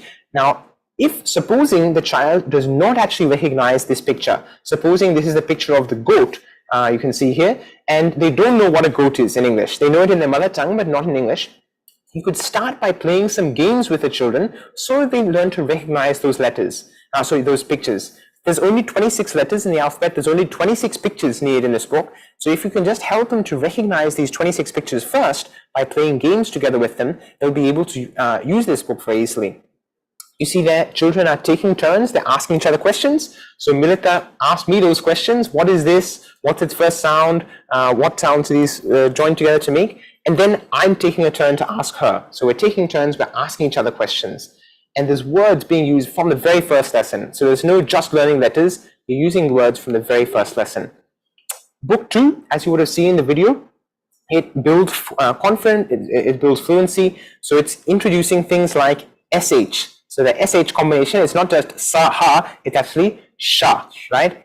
So it's introducing rules like the silent E, these different vowel and consonant combinations. There's lots of practice passages. So you can see this is a bit confusing in English. IGH makes the sound I, so night, right? So this is confusing. So we've got some practice passages for it. And then we've got a few short stories with comprehension questions. So like you said, it's structured nicely, building from the simple to complex. I want to share also that this is available in many languages. So I posted earlier the link. You can see that it's available in about 30 languages, about 15 Indian languages and 15 more international languages. It's a very simple resource. It's also there available in the Literacy Now app. So you can go to our website to learn more about this. It's also available as a mobile app. So you can download this app on your phone. There's some nice videos. There's some fun drag and drop games for matching the pictures and letters and for reading along. So these books have also been converted into the app. I want to take this moment to ask for your help as well, because this is already available in 30 languages, right? And it's working very well for kids who have it as their mother tongue or for the second language as well. But we want this to be available in all the global languages, right? And in many regional languages, in all national languages, we want this to be available in more languages. So recently, I want to say acknowledge my friends from the Philippines. A couple of my Filipino friends helped us to convert this into Tagalog, into the Filipino language. And so that was fantastic, very useful, and now they're using it there in the Philippines. So please go to our website, check out the list of 30 languages. I think, do I have that list? I don't have the list here, sorry. But you can check out the 30 languages it's available in. If it's not yet available in your mother tongue, if you could reach out to us and help us to replicate it, right? It's recently been replicated in Swahili, I think. It's been replicated in Dhivehi, the Maldives language. So if you can help us to replicate it in a new language, that would be fantastic. That would be very much appreciated. It doesn't take too long. It's surprisingly easy, because you can follow the similar process. You're choosing common pictures that can represent the letters. You're choosing some simple 2 or 3 letter words. We can help step you through the process. We would love to make these materials available in more different languages.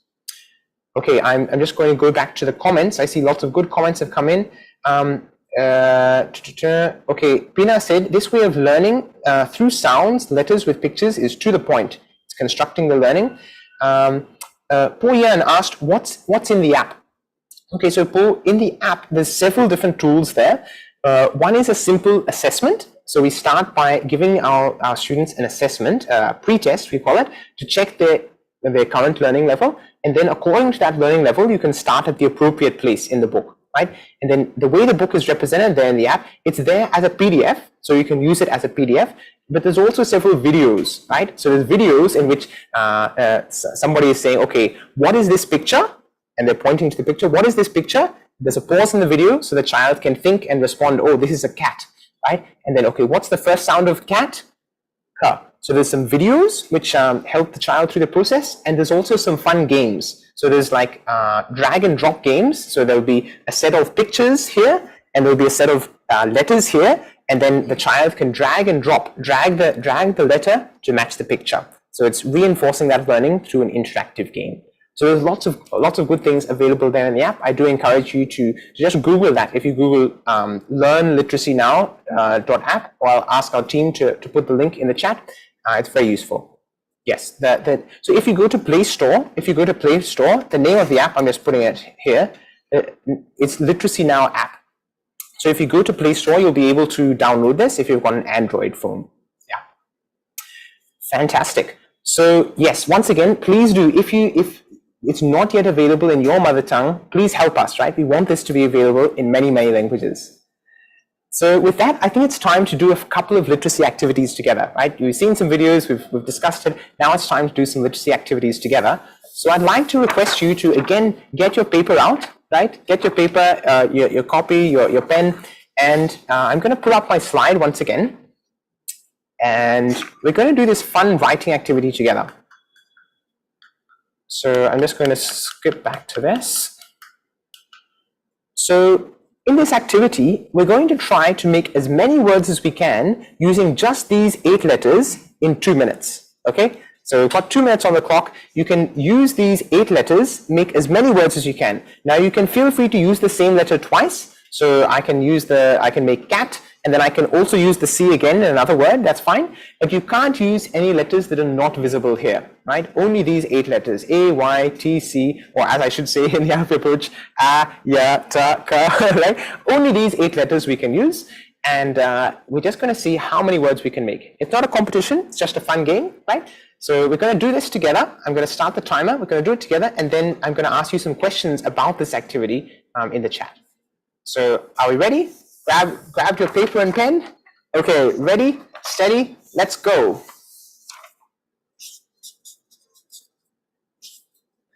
No cheating, Murtha. You'll need to put the PowerPoint on screen, sorry. Need to put the PowerPoint on screen.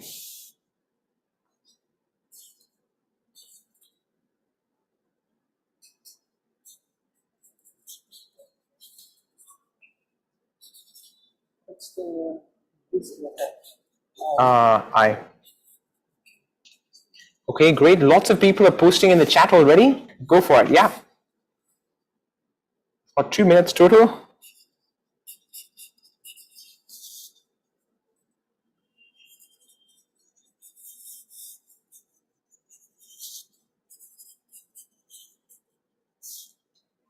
Okay, we've got 1 minute left. Keep it up. And see if you can find some long words as well. Lots of people are posting 3-letter words. That's great. See if you can find any longer words too.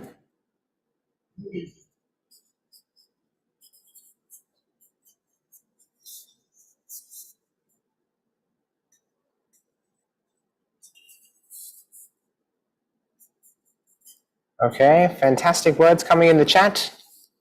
We've got 30 seconds left. Let's keep going.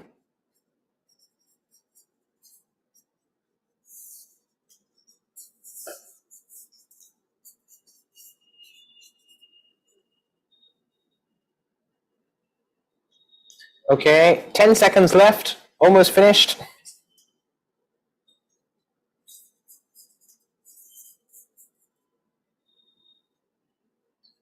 Okay, and stop.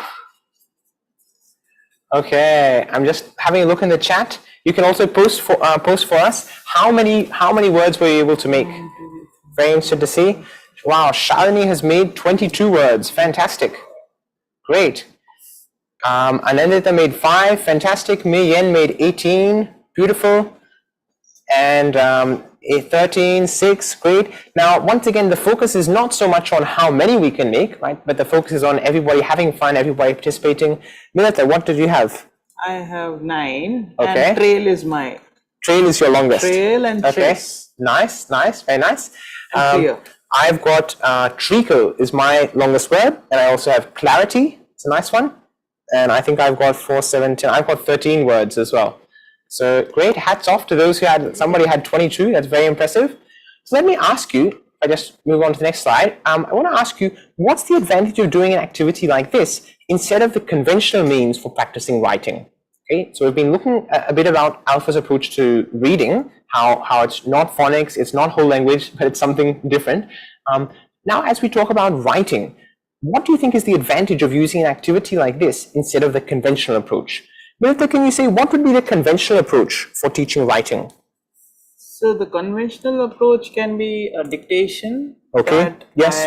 I as a teacher is going inside the classroom and making them write some words. Yes. So it can be 10, 15 words. Yes. But if I give this kind of puzzle, yes, the number of words are many, and at the same time I am forcing them to think creatively. Absolutely, absolutely. That's really well said. And I think somebody in the chat said the same thing. Anandita said creativity. So here the kids are not just learning how to write, they're not just learning how to spell, they're also learning how to think creatively. They're building new vocabulary. So maybe Milita has written some word that I don't know, and I'm learning from her. She's learning from my list. Anjum said they're learning by doing. So it's a very active involvement. If it was just the teacher has written on the board 15 words, everybody copy it down in your notebook. I'm using my hands to write, but I'm not actually using my brain, right? I'm not thinking about it. Whereas here, they're using their brain. Others have said, Vaishali said thinking skills, analytical skills. Shalini said it's avoiding rote learning, so it's much more interesting, it's more creative. Absolutely. So there's a lot of advantages to this, and we're going to be discussing this in a little while, but ALfA is not just about literacy and numeracy, right? It's also about what we call the 21st century skills. So that's collaboration, it's communication, it's creativity, it's critical thinking. These skills are absolutely crucial. Yeah, fantastic. I want to request if everybody can put their video on briefly. If I just stop sharing my PowerPoint, I have a nice idea for a group photo. So if we can just all put our videos on and show our list, right? Show our word list if we are writing. Then maybe we can put the Zoom screen such that everybody, all the tiles can be seen. Then it's going to be a nice way for us to remember this training. Is this screenshot, this group photo, right? This nice creative activity, as you guys are saying in the chat. There. Thanks, Ira. Great. Thanks, Anandita. Lots of people putting their videos on. So requesting the team to take a screenshot of us as we hold up our lists of different words. Fantastic. Very nice. And I see Vineet said it's excellent. It's creative. Yep. Ankita, Gwen, this is beautiful. Absolutely beautiful. People from all around the world joining. And I see some people have got very detailed notes in the notebook as well. Some people like me have messy writing. Others have neat writing like Milita. Beautiful. Fantastic. Great. Thanks, everybody. So this is a nice way for us to remember this training. And I enjoy this activity because it really encapsulates what ALfA is about. Yeah. Thanks, Mian. It's creativity, it's fun. And it's also paired learning, right? Because the next step in this process would be Milita and I, we are looking at each other's words, and I'm looking, oh, Milita had this word which I did not have. I'm going to write this on my list as well. She's looking at my list. So we're learning from each other. We're checking each other's lists. Oh, I don't think this is a word. I think you spelled this incorrectly. So that control of errors. So it's an activity that really nicely encapsulates the ALfA process. Yeah. Okay, I want to do one more literacy activity, right? Because this one is also a lot of fun. So we've got our paper and pen out. That's great. I just want to pull up my slide once again. And this is a really fun activity. Again, I'm going to ask you, what do you think are the advantages of this, right? Nishu said creative and innovative method kids are learning with. Fantastic. So in this activity, right, this is also one of our favorites. You can see there's 3 columns here, column A, B, and C. And the first column contains some nouns. So it's things like dog, sister, fish, teacher, monster, alien, so forth. The next column contains some verbs. So runs, plays, cooks, rides, writes, so forth. And the final column also contains some nouns. So ball, game, book, so forth. So we're going to choose one word from each of the columns and join them together to make a sentence. And then you can post that sentence in the chat. Okay. So Milit and I will do the same. We're going to write a sentence, 1 or 2 sentences. So just a very, very simple sentence, a noun, verb, noun sentence. You're going to write and post in the chat, please. Interested to hear what sort of creative and funny sentences you guys come up with. So I'm going to write, okay.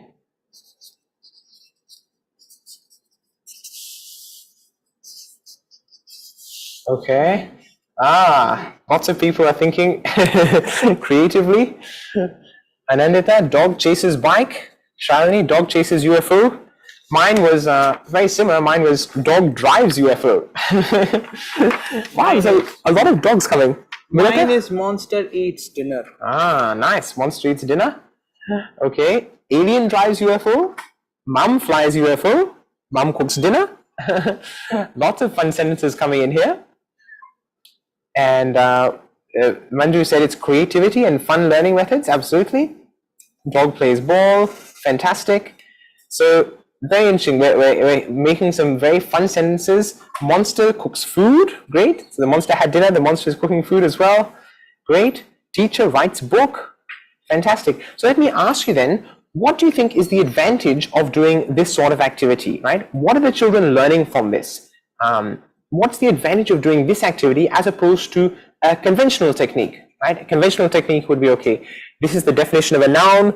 Noun is a person, place, thing, or object. I've forgotten the definition. Verb is an action word. So this would be the conventional approach, right? Would be, these are the definitions, just memorize the definition, and that's how you're learning about nouns and verbs.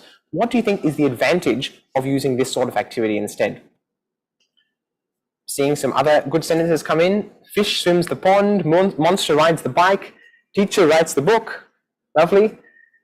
So I'm interested to hear your thoughts now in the chat. What do you think are the advantages of using this sort of activity for teaching grammar, for teaching about nouns and verbs, rather than just the conventional approach, which would be, just learn this definition, memorize this definition. So Milit, I'm interested to hear from you. What do you think are the advantages of using an activity like this?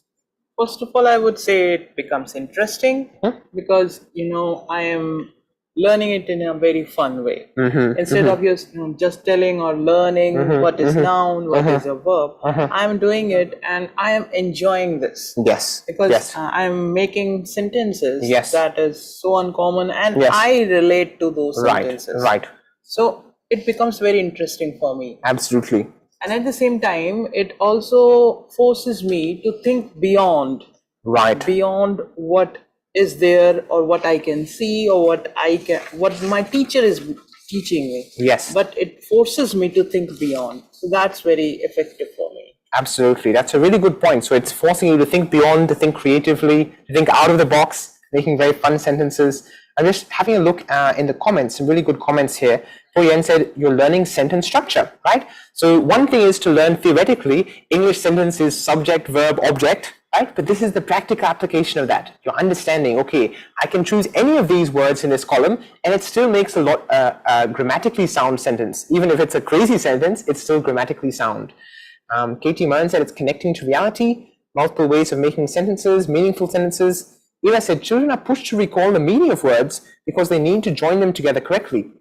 this reinforces the meaning of the word rather than just rote learning. That's well said, Ira. So it's focusing on the meaning that the sentence makes as well. Vishali said, connecting words and making meaningful sentences, it's a thought process, stimulates the imagination. We've learned multiple nouns and verbs immediately. Fantastic, great, beautiful. So I think this is a good way to segue, right, as we wrap up the literacy part of the presentation, right, and talk a little bit about ALfA process more broadly.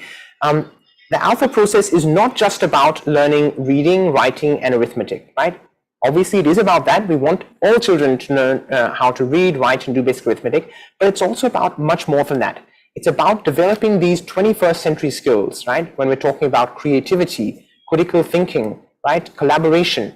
So I want to ask you, what do you think we can do to develop these skills? And I'm going to ask us to just take the PowerPoint off for now. And if you could go back to my slide 23 on the PowerPoint, which discusses this. I want to shout out to my technical team here. They've put up with me so well today because I'm jumping back and forth in the PowerPoint as your comments are coming in, as I'm getting inspiration from your comments and your questions. I'm just jumping back and forth all over the place. So slide 23. And I want to ask this question of you, to all respond in the chat, please. What do we need to do as teachers to help our children develop these 21st century skills, right?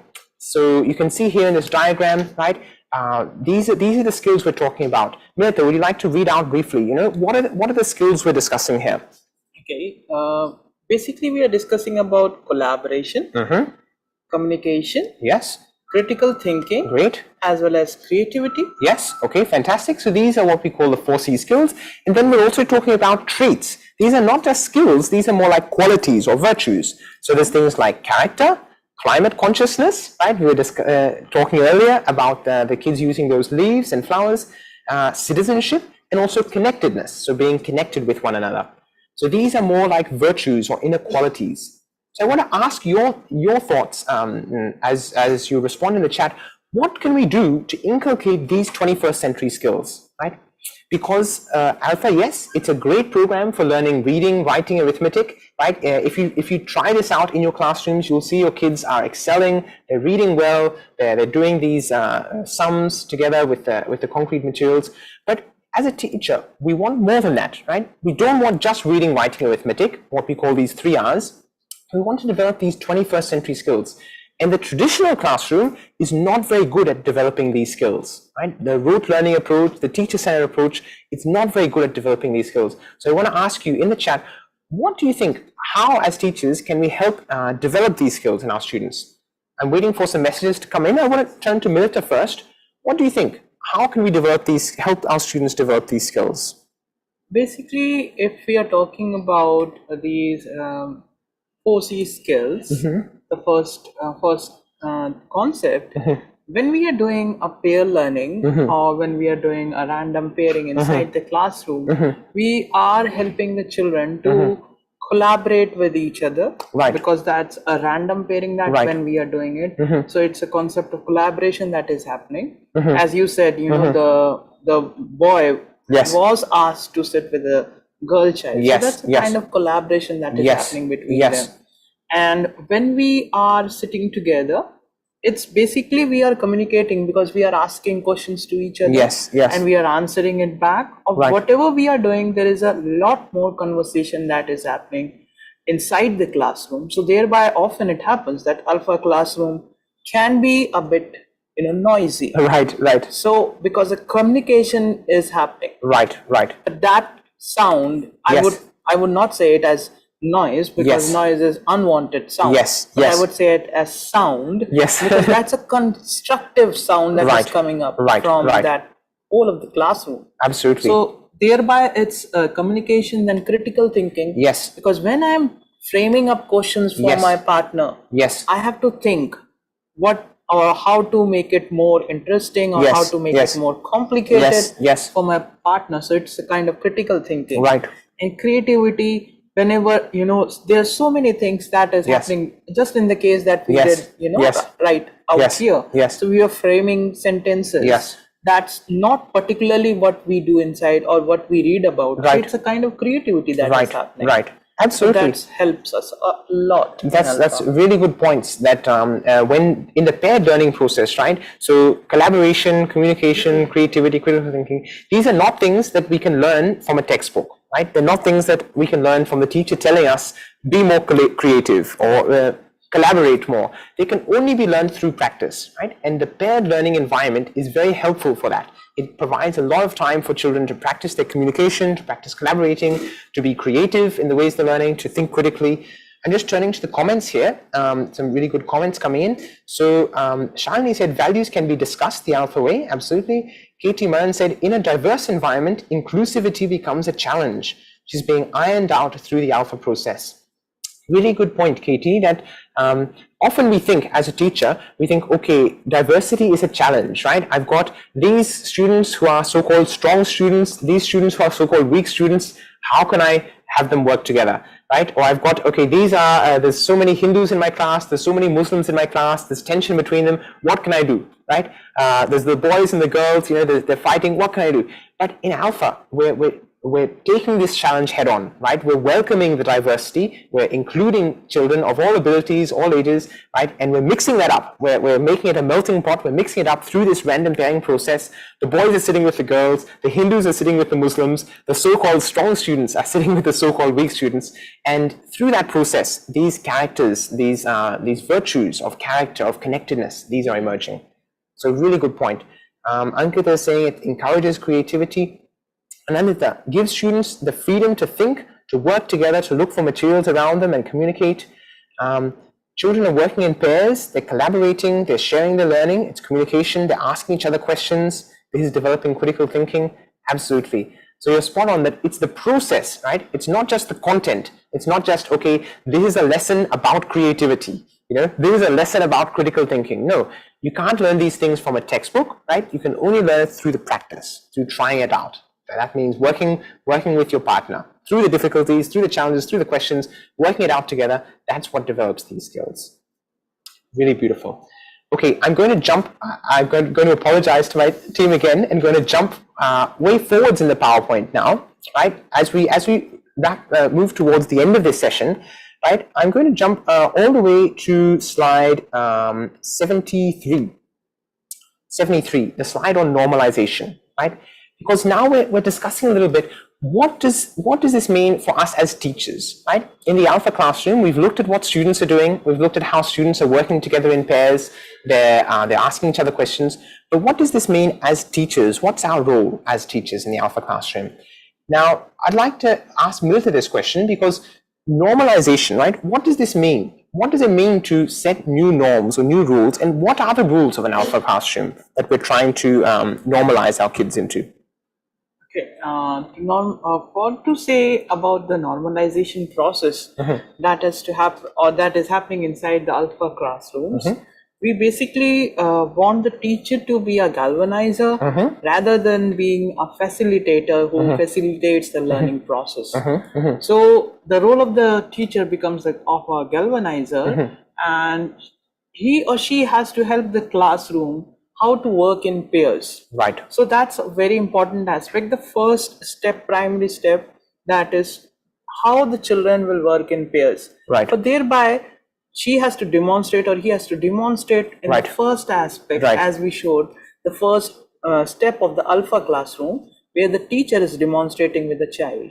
Absolutely. So the teacher tells the whole of the classroom how to work in pairs. So that's the first and primary stage, and then taking turns. That's very important. That I should first ask the question, supposingly, and you are answering.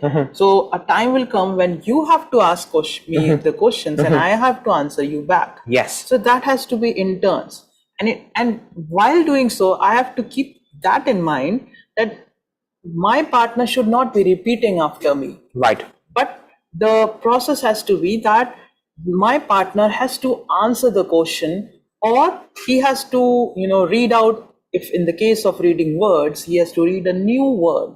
So I must give space to my partner so that he or she, in her own turn, she or he reads that particular thing. Right. And another, asking each other questions. Right. So that becomes the process becomes engaging in the classroom, and we ask each other a question, and that also helps us to understand that where my partner is struggling. Right. So that also gives me a space, or gives me an understanding that where my partner is struggling, so I can also help my partner in the learning process. Absolutely. So that's very important. That's really well said, Milita. And so I think that the key point here is that as teachers, right, we are no longer in the role of lecturing the class. We're no longer in the role of writing on the board for everybody to copy off, but there's still a lot of important jobs for the teacher to do. And normalization, which means at the start of this whole process, you're setting up the classroom for these new rules, right? The rules of we're working in pairs, we're taking turns, we're cooperating rather than competing. So that's a really important role of a teacher, is to create this environment that's useful, that's conducive for learning. In terms of taking feedback, right? Because we mentioned this earlier, I think we've got to discuss this briefly. So when we're taking feedback, which was, you remember, that step 5 of the numeracy process. So the kids we've done the demonstration, the kids are making questions for each other, and now we're taking feedback from them. Now, how do we do this, and why do we do it? So basically, as teachers, we need to know how many students have learned or not learned, what parts they're understanding or not understanding, who's having trouble, and we want instant feedback, right? Normally what happened in our schooling, Milita and I, right, we would do an exam. When would we get the marks back from the exam? So it would be after 1 week or so. 1 or 2 weeks, right? Yeah. And then by then we've usually forgotten anyway, right? And we just get the average mark. We get, okay, you got B+, you got C-. And so we don't actually get the detailed feedback, and it's very much delayed, right? By the time I get the feedback on my exam, I've already moved on to the next lesson. So it's not very helpful to the process. Right. So we want a very quick and easy way of getting instant feedback, right? So that it can be used for furthering learning. Now, how does this work in practice? We're about to do a demonstration with you. So simply, you ask a question. So as the teacher, you ask a question, you make it a multiple choice question, right? So we say 4 options, okay? So we say, okay, then if you think option A, raise your hand, okay, put it down. If you think option B, raise your hand. If you think option C, so forth, right? And here it's very important, you set up an environment where kids are not worried, they're not fearful of getting the wrong answer, they're not trying to copy somebody else, they're not going to be like, oh, okay, she's the smart girl, I'm going to copy her, when Milita raises her hand, I'm going to answer. No, we want the kids to work it out themselves and to answer honestly what they think the answer is, so that as the teacher, we get a very quick overview of how many of our students have understood this concept or module and are ready to move on. Now, you can then respond appropriately depending on how it goes. So if everyone is clear, right, if the whole class has got it, then that's great. You can move on to the next modules. If a few aren't understanding, then you can make new pairs to help each other. This was a question that came earlier in the session. So definitely, right, if there's these 5 students are struggling a lot, then I'm going to make fresh pairs, right, and hopefully the new partners will be able to help them do the activity once again. We go back to step 3, the children are making questions and solving with each other. If the majority are struggling, right, then maybe you need to reteach the lesson in a different way. So you remember back in numeracy, right, we were doing clapping and snapping, right? You guys remember? Yeah. So clapping and snapping was a very useful way of understanding 10s and 1s. Now we also had our ice cream sticks and matchsticks. So both of these different approaches can be used for the same concept or for the same module. So supposing we started with clapping and snapping and we find, okay, a lot of our kids are still struggling to understand this, then let's try something else. Let's try the ice cream sticks and matchsticks. Maybe somebody who didn't understand this way will be able to understand this way. So if the majority of the class is struggling, then it's time to go all the way back to step 1 and to try a fresh activity, right? A new way of teaching it. But this process of feedback, the key thing is we want instant feedback so that we can decide immediately, do we go on to the next module, do we stay here, and what do we do with it? So how does this work in practice? I want to give you this demonstration, right? So you can be my class, all of you watching, right? Please respond in the chat. What does the word juxtapose mean? Right? Supposing we've just had an English class about vocabulary and writing and so forth, and we've learned about this word. Now I'm checking, do you remember what it means? So if you can just vote in the chat box, what do you think this word means? Now, no pressure, doesn't matter if you get the right or wrong answer, right? What do you think? Does it mean option A, to get confused? Option B, to make a copy or replica? Option C, to compare and contrast? option D, to cooperate closely. So I'm having a look in the chat. If you're in YouTube, just post in the live comments. If you're in Zoom, post in the chat. And I see, okay, lots of people have answered C. Some people have answered B. Decent number have answered B. Okay, great. Nobody's voting for A or D. So if this was a class, right, I would say, okay, everybody who thinks option A, raise your hands. Okay, hands down. Everybody who thinks option B, raise your hands. Hands down. So that would be one way to do it. An alternate way would say, okay, everybody take a piece of paper, right, and write which option. So Meredith and I can do this now, right? Supposing I think it's option A and Meredith thinks it's option B, okay, then we'll say, okay, everybody solve it yourself, figure it out, and then everybody write it, and then at the same time, we're going to hold it up, right? I'm not sure if you can see it here, but I've written A, Meredith has written B. In the classroom, you will be able to see, right? In the classroom, oh, okay, here, we'll go for the side on angle. We can show you here. We've got A and B, beautiful. So in the classroom, you'll be able to take, you can use a slate, absolutely, use a slate or a piece of paper. You can say, everybody write your own answer and hold it up at the same time, right? So it's not time taking at all. Everybody hold it up at the same time. And then as the teacher, we can just get a very quick sense of how many have got the right answer. Okay, so I'm looking in the chat. Lots of people have answered C. I was the only person to vote for A. I feel very lonely. Few people voted for B with Milita. And let's pull up the slide to check what the correct answer was. And let's have a look. Okay, great. So congratulations, everyone who said option C. You're right, it does mean compare and contrast. And if you voted like me, option A or option B, no worries, right? The purpose of the feedback exercise is not to shame any students. It's not to judge students of, okay, you're smart, you're dumb, right? That's not the purpose. The purpose is for the teacher to get a very quick sense of how much the class has understood of this module, and then accordingly to either reteach this, right? Use some different activities to repair, to make fresh pairs, or to go on to the next module. So that's the purpose of this, of taking instant feedback. Fantastic. As we're moving to wrap up, I want to ask you guys now to respond in the chat then, what do you think are the main roles of the teacher in the ALfA classroom? Right? We've talked a little bit about a few different things. We've talked about feedback, we've talked about pairing, but I want to ask your thoughts in the chat. What do you think is the main roles of the ALfA teacher? The teacher is no longer lecturing. The teacher is no longer writing on the board so much. They're no longer marking so much homework or marking so many test papers, right? What do you think is the role of the ALfA teacher in this new setup? Okay, I'm seeing lots of comments are coming in. Great.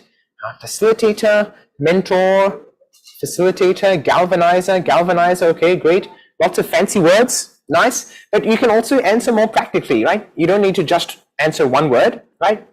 What are the roles that a teacher is doing? Because facilitator, galvanizer, we probably mean different things by the same word sometimes. So what does it mean? What does it mean to be a galvanizer? What does it mean to be a facilitator, right? What are the actual jobs? What are the roles the teacher is playing? Okay, I'm going down and seeing, okay, galvanizer, a catalyst. This is a nice word from Vishali. Robert Thorne says to give learners the confidence to be independent learners and collaborative learners. That's nicely said. Pina says making sure that partners are actively interacting and learning. Great. So that involves, checking the class, seeing how it's going, helping troubleshoot if needed, holding hands. Ira, nice point. To create a conducive environment for learning. Says to motivate learning. Great. Katie Maran says an extractor. This sounds scary, right? Somebody who extracts your tooth. But I think maybe you mean to extract the existing knowledge, right? So all of our students, they have a lot of existing knowledge as well. That's the beauty of the ALfA process, moving from known to unknown, from concrete to abstract. The students' existing knowledge is being used. So the extractor, great. Fantastic. Keep posting, right? Keep posting. I want to hear your thoughts in the chat. What do you think are the roles of the ALfA teacher? Energizing learning. Great. A miner. Oh, okay. Very interesting. Wow. Mining learning. So this is really good because in the traditional classroom, the conception is that the student's mind is like an empty box. I'm just going to use this basket as a demonstration, right? Supposing in the traditional classroom, we view the mind as an empty box, and the teacher's job, if Milita is the teacher here, I'm the student, this is my mind, right? And Milita's job as the teacher is to fill in the information, right? This is the information, 2 plus 2 is 4, 3 plus 3 is 6, A, B, C, D. She's filling in information, right? This is in the traditional classroom. Fill in some more information. I'm still too stupid, I need more information. Fill, keep filling, keep filling. So this is in the traditional classroom. Here's my mind, it's an empty box.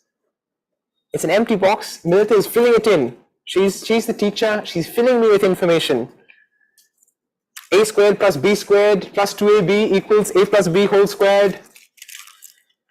5 times 5 is 25.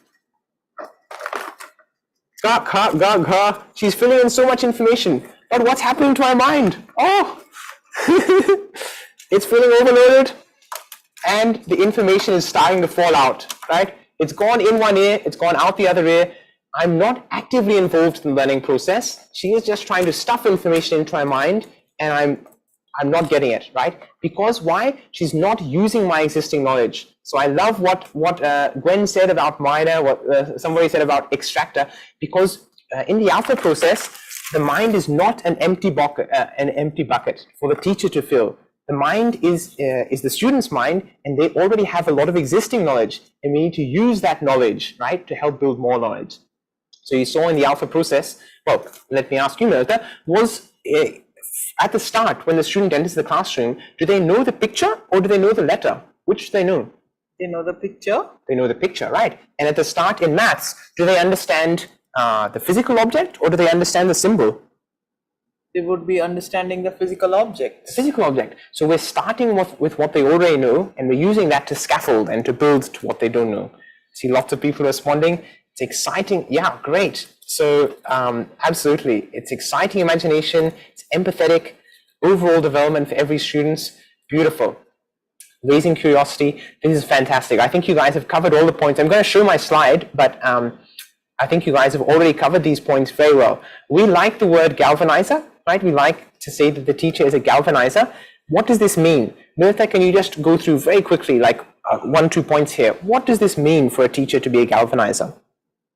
For me, the teacher who is the galvanizer, she is not directly, involved in the learning process, but she is generally instigating the process of learning. Right. So she provides the trigger to this learning process, and then the learning process begins at the end of the children. Right. Rather than she telling everything to the teacher or the children, she just triggers the learning process, and the learning process happens among the children. Beautiful. So they are just interacting with each other and learning with each other. Beautiful. So that's what a galvanizer. So the teacher as a trigger, right? We wind the key, and the children go and they start learning themselves. Absolutely. I see Kanta is saying less teaching and more learning by learners themselves. Well said. To enhance the innovative methods of learning. Beautiful. So very good. It's nice. It seems like we're on the same page here about what the ALfA teacher is doing. You can see in this photo as well, the teacher is standing quietly at the side. She's observing the classroom. So she's already done the demonstration along with the student. She's arranged the materials. She's prepared the environment, and now she's just sitting back and she's watching. She's ready to help if need be, but she's not going to rush in to help, right? She's going to invite kids pairs to go and seek help from another pair rather than rushing in to help. And I like that several people have said empathy as well. Absolutely. The teacher's role is to be empathetic with their students. Beautiful. Fantastic. So as we wrap up this training, right, I'm going to skip through this. I want to ask you to give us some feedback, right? We've been talking about feedback, and we've got about 9 minutes left. So I want to hear your feedback. I want to hear especially any questions from today's session, right? We've talked a lot. We've covered a lot of ground. We've seen so many videos. We've done lots of activities. I want to ask any questions. And what's one thing you learned today which you think is going to impact your classroom practice? What's one thing that you want to put into practice in your classroom immediately? So I'm really looking forward to hearing your comments on this. Any questions at all? And what's one thing that you learned today which is going to impact your classroom practice? I want to remind you as well, there's going to be a quiz coming very soon. So I'm going to be sharing the link to that very shortly. After the session is over, please go to the quiz, do it. It's a short, fun, multiple choice and drag and drop sort of quiz. It's going to reinforce the learning from today's session, and it's going to give you the chance to give us more detailed written feedback as well. So, okay, let's go to the chat and see what people are saying. Vaishali said, activity-based teaching, focus on active learning. Shalini said, pairing and students asking questions and helping each other. Kiran said, engaging class, promoting peer learning. Ankita said that the fraction method was a highlight. So 1/2 plus 1/8, you enjoyed, great. Anandita said, word to sound. So moving from the picture to the sound, not focusing on the name of the letter. The higher numeracy need to be discovered by the teacher by themselves. That's really good, Katie. You're exactly right. So essentially the ALfA books are focusing on the foundational numeracy, but the same processes can be used, right? We gave a little hint with fractions about how you can do it, but the teachers and the students through this process can invent so many more activities, right? They can invent so many more things to do together to reach those higher concepts. Okay, Po Yan said, don't give too much information, let them explore. We can engage students through more activities. Kiran says, known to unknown, fantastic. Giving students the freedom to think, giving them environment and support. Fantastic. And I'm going to ask you a poll question very soon, if we can manage it, right? We want to ask you whether you want to try out ALfA in your classroom, right? Because the training has been great. We've really enjoyed the time with you today. We've really enjoyed the activities, the discussions. But what really matters is, okay, are we actually going to put this into practice, right? Do we want to try this out in our own classrooms? Do you want to try this out in our own contexts? And so that's what it really matters. We're going to be asking you this poll question very soon. Beatrice said, new ways of improving numeracy and literacy. Gwen says, they're in charge, as in the students, they're in charge. Absolutely. The integration of virtues. Beautiful. Okay, here's the poll question. Thanks technical team. You can please vote on this poll question. I think you can see it come up. Do you want to use ALfA in your classroom? Definitely, maybe after some time, or no thanks. Now, please feel free to vote however you like. This is anonymous, right? It's like you go for the election, you put your ballot in, and we don't know who you voted for, this candidate or that candidate. So please go ahead and give your vote. We're interested to hear your responses. Okay, great. So far, we've got 23 people voting. 22 have said definitely, 1 said maybe. And I appreciate the honesty of whoever voted for maybe. I understand that, it takes some, it's a paradigm shift, right? It's moving from a landline phone to a smartphone. Maybe at the start when smartphones came, there were lots of people, me included. I want to include myself in this. I was like, why do I need a smartphone, right? Button phone is good for me, right? Why do I need a smartphone? So it definitely takes time to get used to something that's new, something that's different. So I appreciate your honesty there. And I also want to encourage you that give it a try, right? Even if you have your doubts, having questions is very understandable and it's very good. Right? There's been so many good questions today about, why are we using random pairing? What happens if two so-called academically weaker students are sitting together? So having these questions is very good and normal. And when you are in the classroom and you're working it out in the challenges, in the questions, I'm confident that you will find a way. You'll find a good way forwards. And it's only by asking those questions and trying it out that you'll be able to do it. In Hindi, we have the saying, पहले इस्तेमाल करें फिर विश्वास करें, right? So give it a try, and then after that you can make your decision whether you believe in it or not, right? But have a little bit of faith, have a little mustard seed of faith that you give it a try first, and then you'll be able to see. Fantastic. So 30 have said definitely, 5 have said maybe, nobody has said no yet. That's nice, yeah. But you're welcome to say no as well if it's not for you. Fantastic.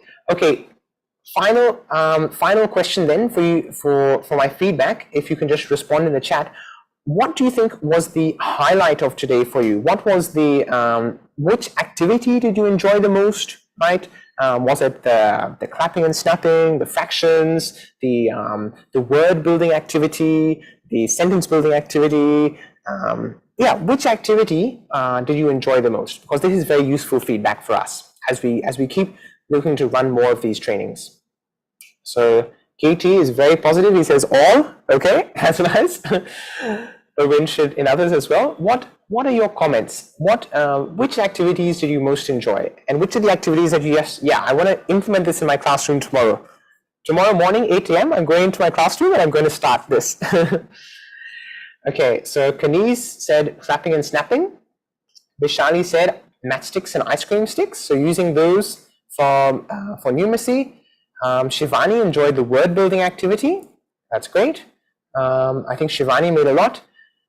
Beatrice enjoyed fractions and sentence construction.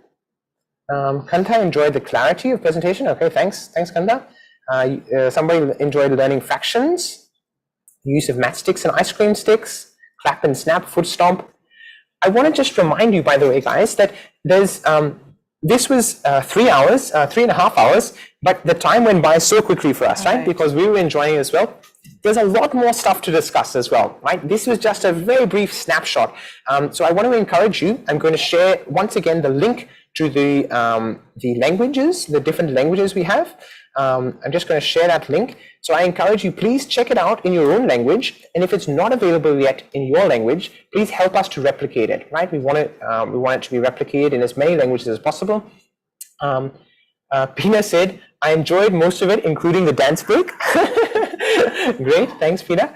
Okay, the interactive presentation. So yes, please help us replicate in more different languages. I also want to invite you to subscribe to our YouTube channel. So I'm just going to flick on to my last slide, right?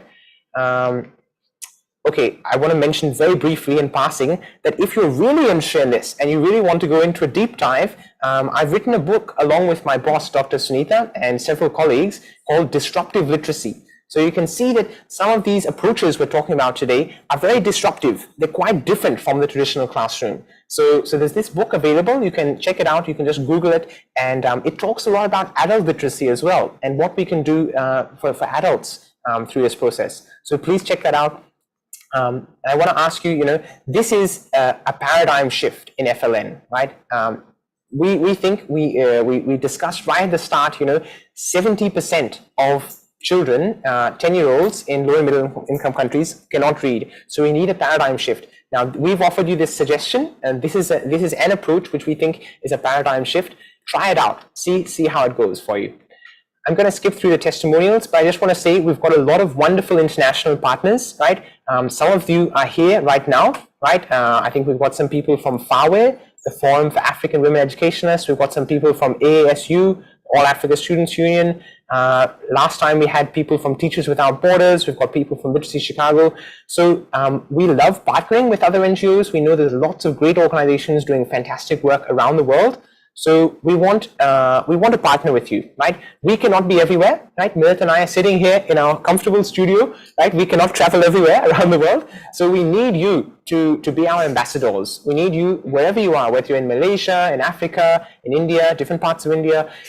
We need you to be our ambassadors for this program, to take it forwards and to implement it in many different classrooms.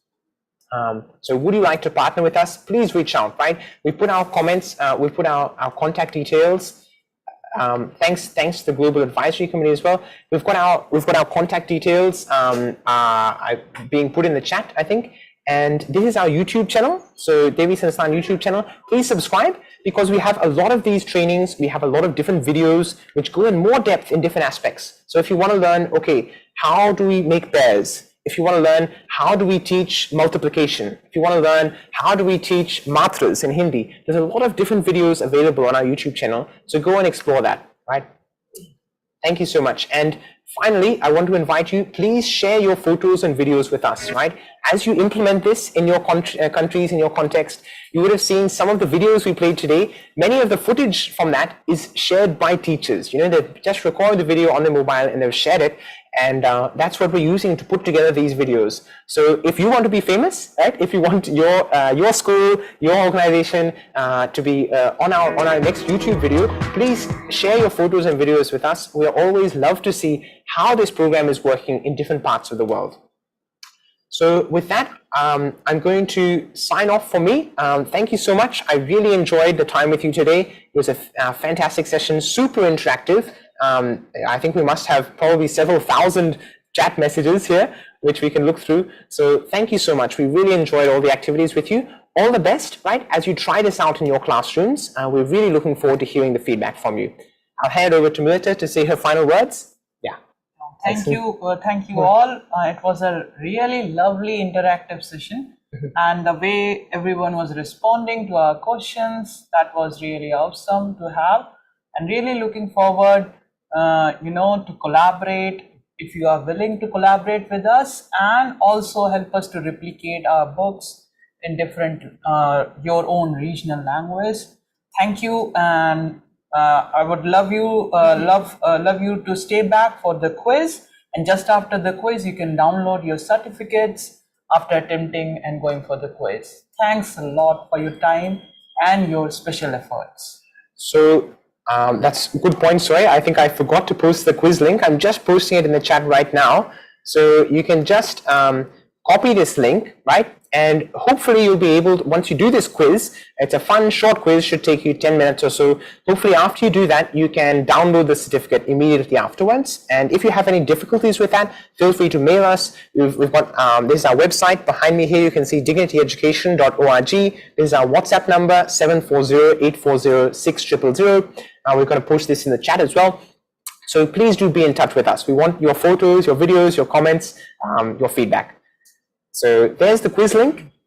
Please go to it. I'll enjoy reviewing later with Melita about how you guys did in the quiz. And the quiz also has a chance for you to give us more feedback, more written feedback about this training, how you thought, what we can improve, what you like most. So please do fill it out. It's very helpful for us. So thank you so much. With that, namaste, salam alaikum, goodbye, and until next time.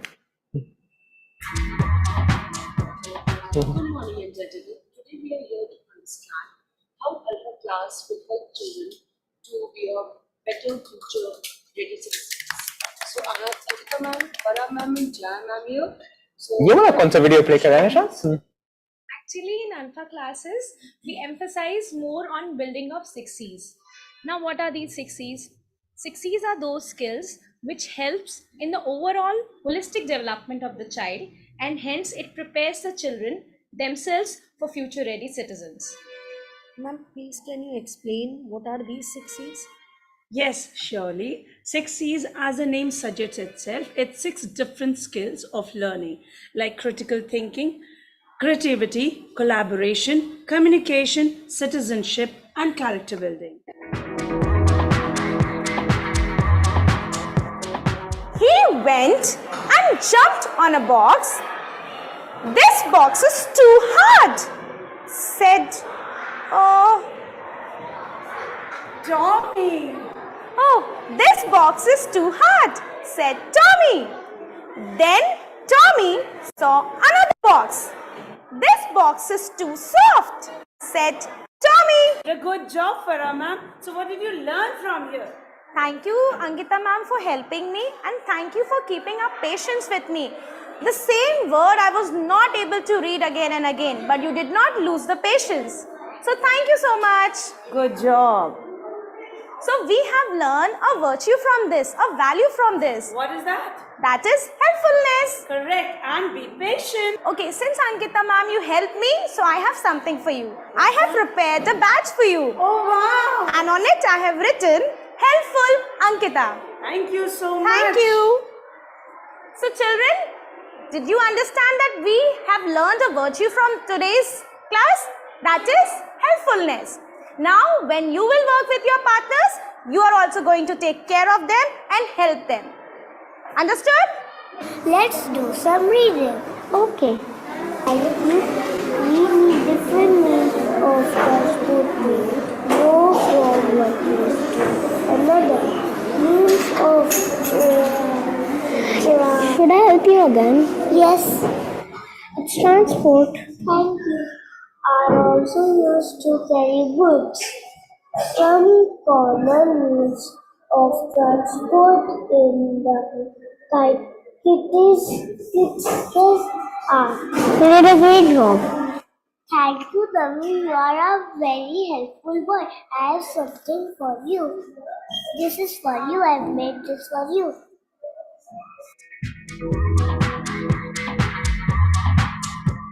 Can you join all the sounds and guess the word? I can try. Absolutely. J,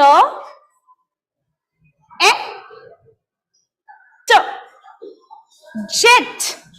Jet. Absolutely right. Great. I was collaborating with you. We both were working together, right? What is collaboration? Collaboration when we work together for certain thing, for some task, right? Like we did just now? Yes. I was faltering in reading and you helped me. In case if I'm not able to read any word, then you are going to guide me. You're going to help me. That is called collaboration. Okay, so collaboration means working together As a and team. helping each other so that if anyone is facing any problem, we can solve the problem of that person. That is collaboration.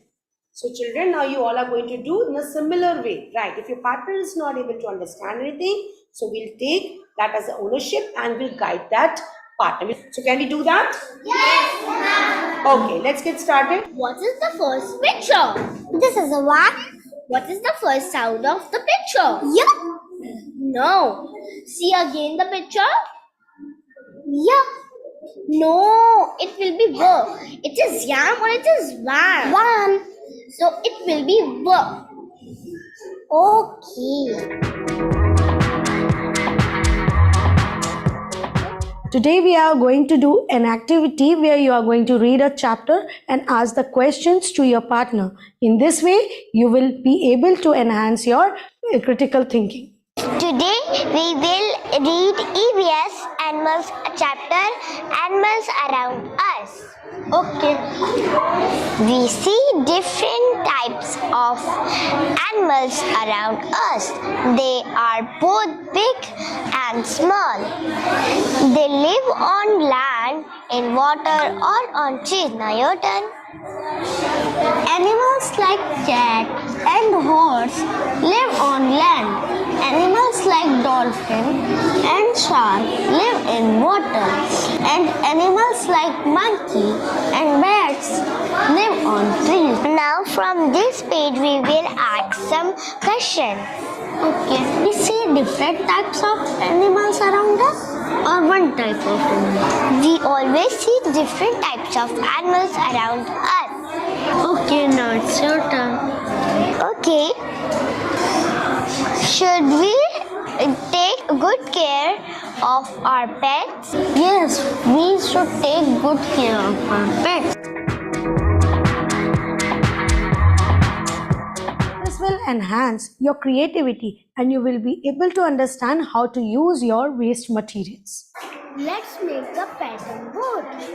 Okay.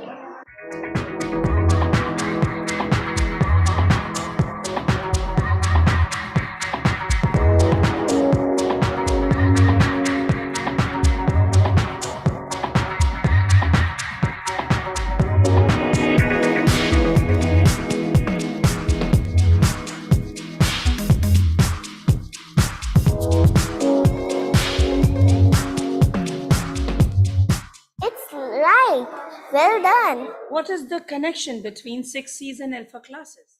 Actually, ma'am, I feel if a child is taught through ALfA process, he possesses all the skills which are needed for securing jobs in future and make him better citizens.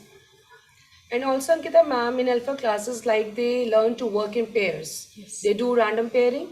They take turns to ask questions. So they are responsible for their learning as well as the learning of their partner, right? So it helps them to converse better. They collaborate with each other and they become more confident and responsible in the class. This is what I felt.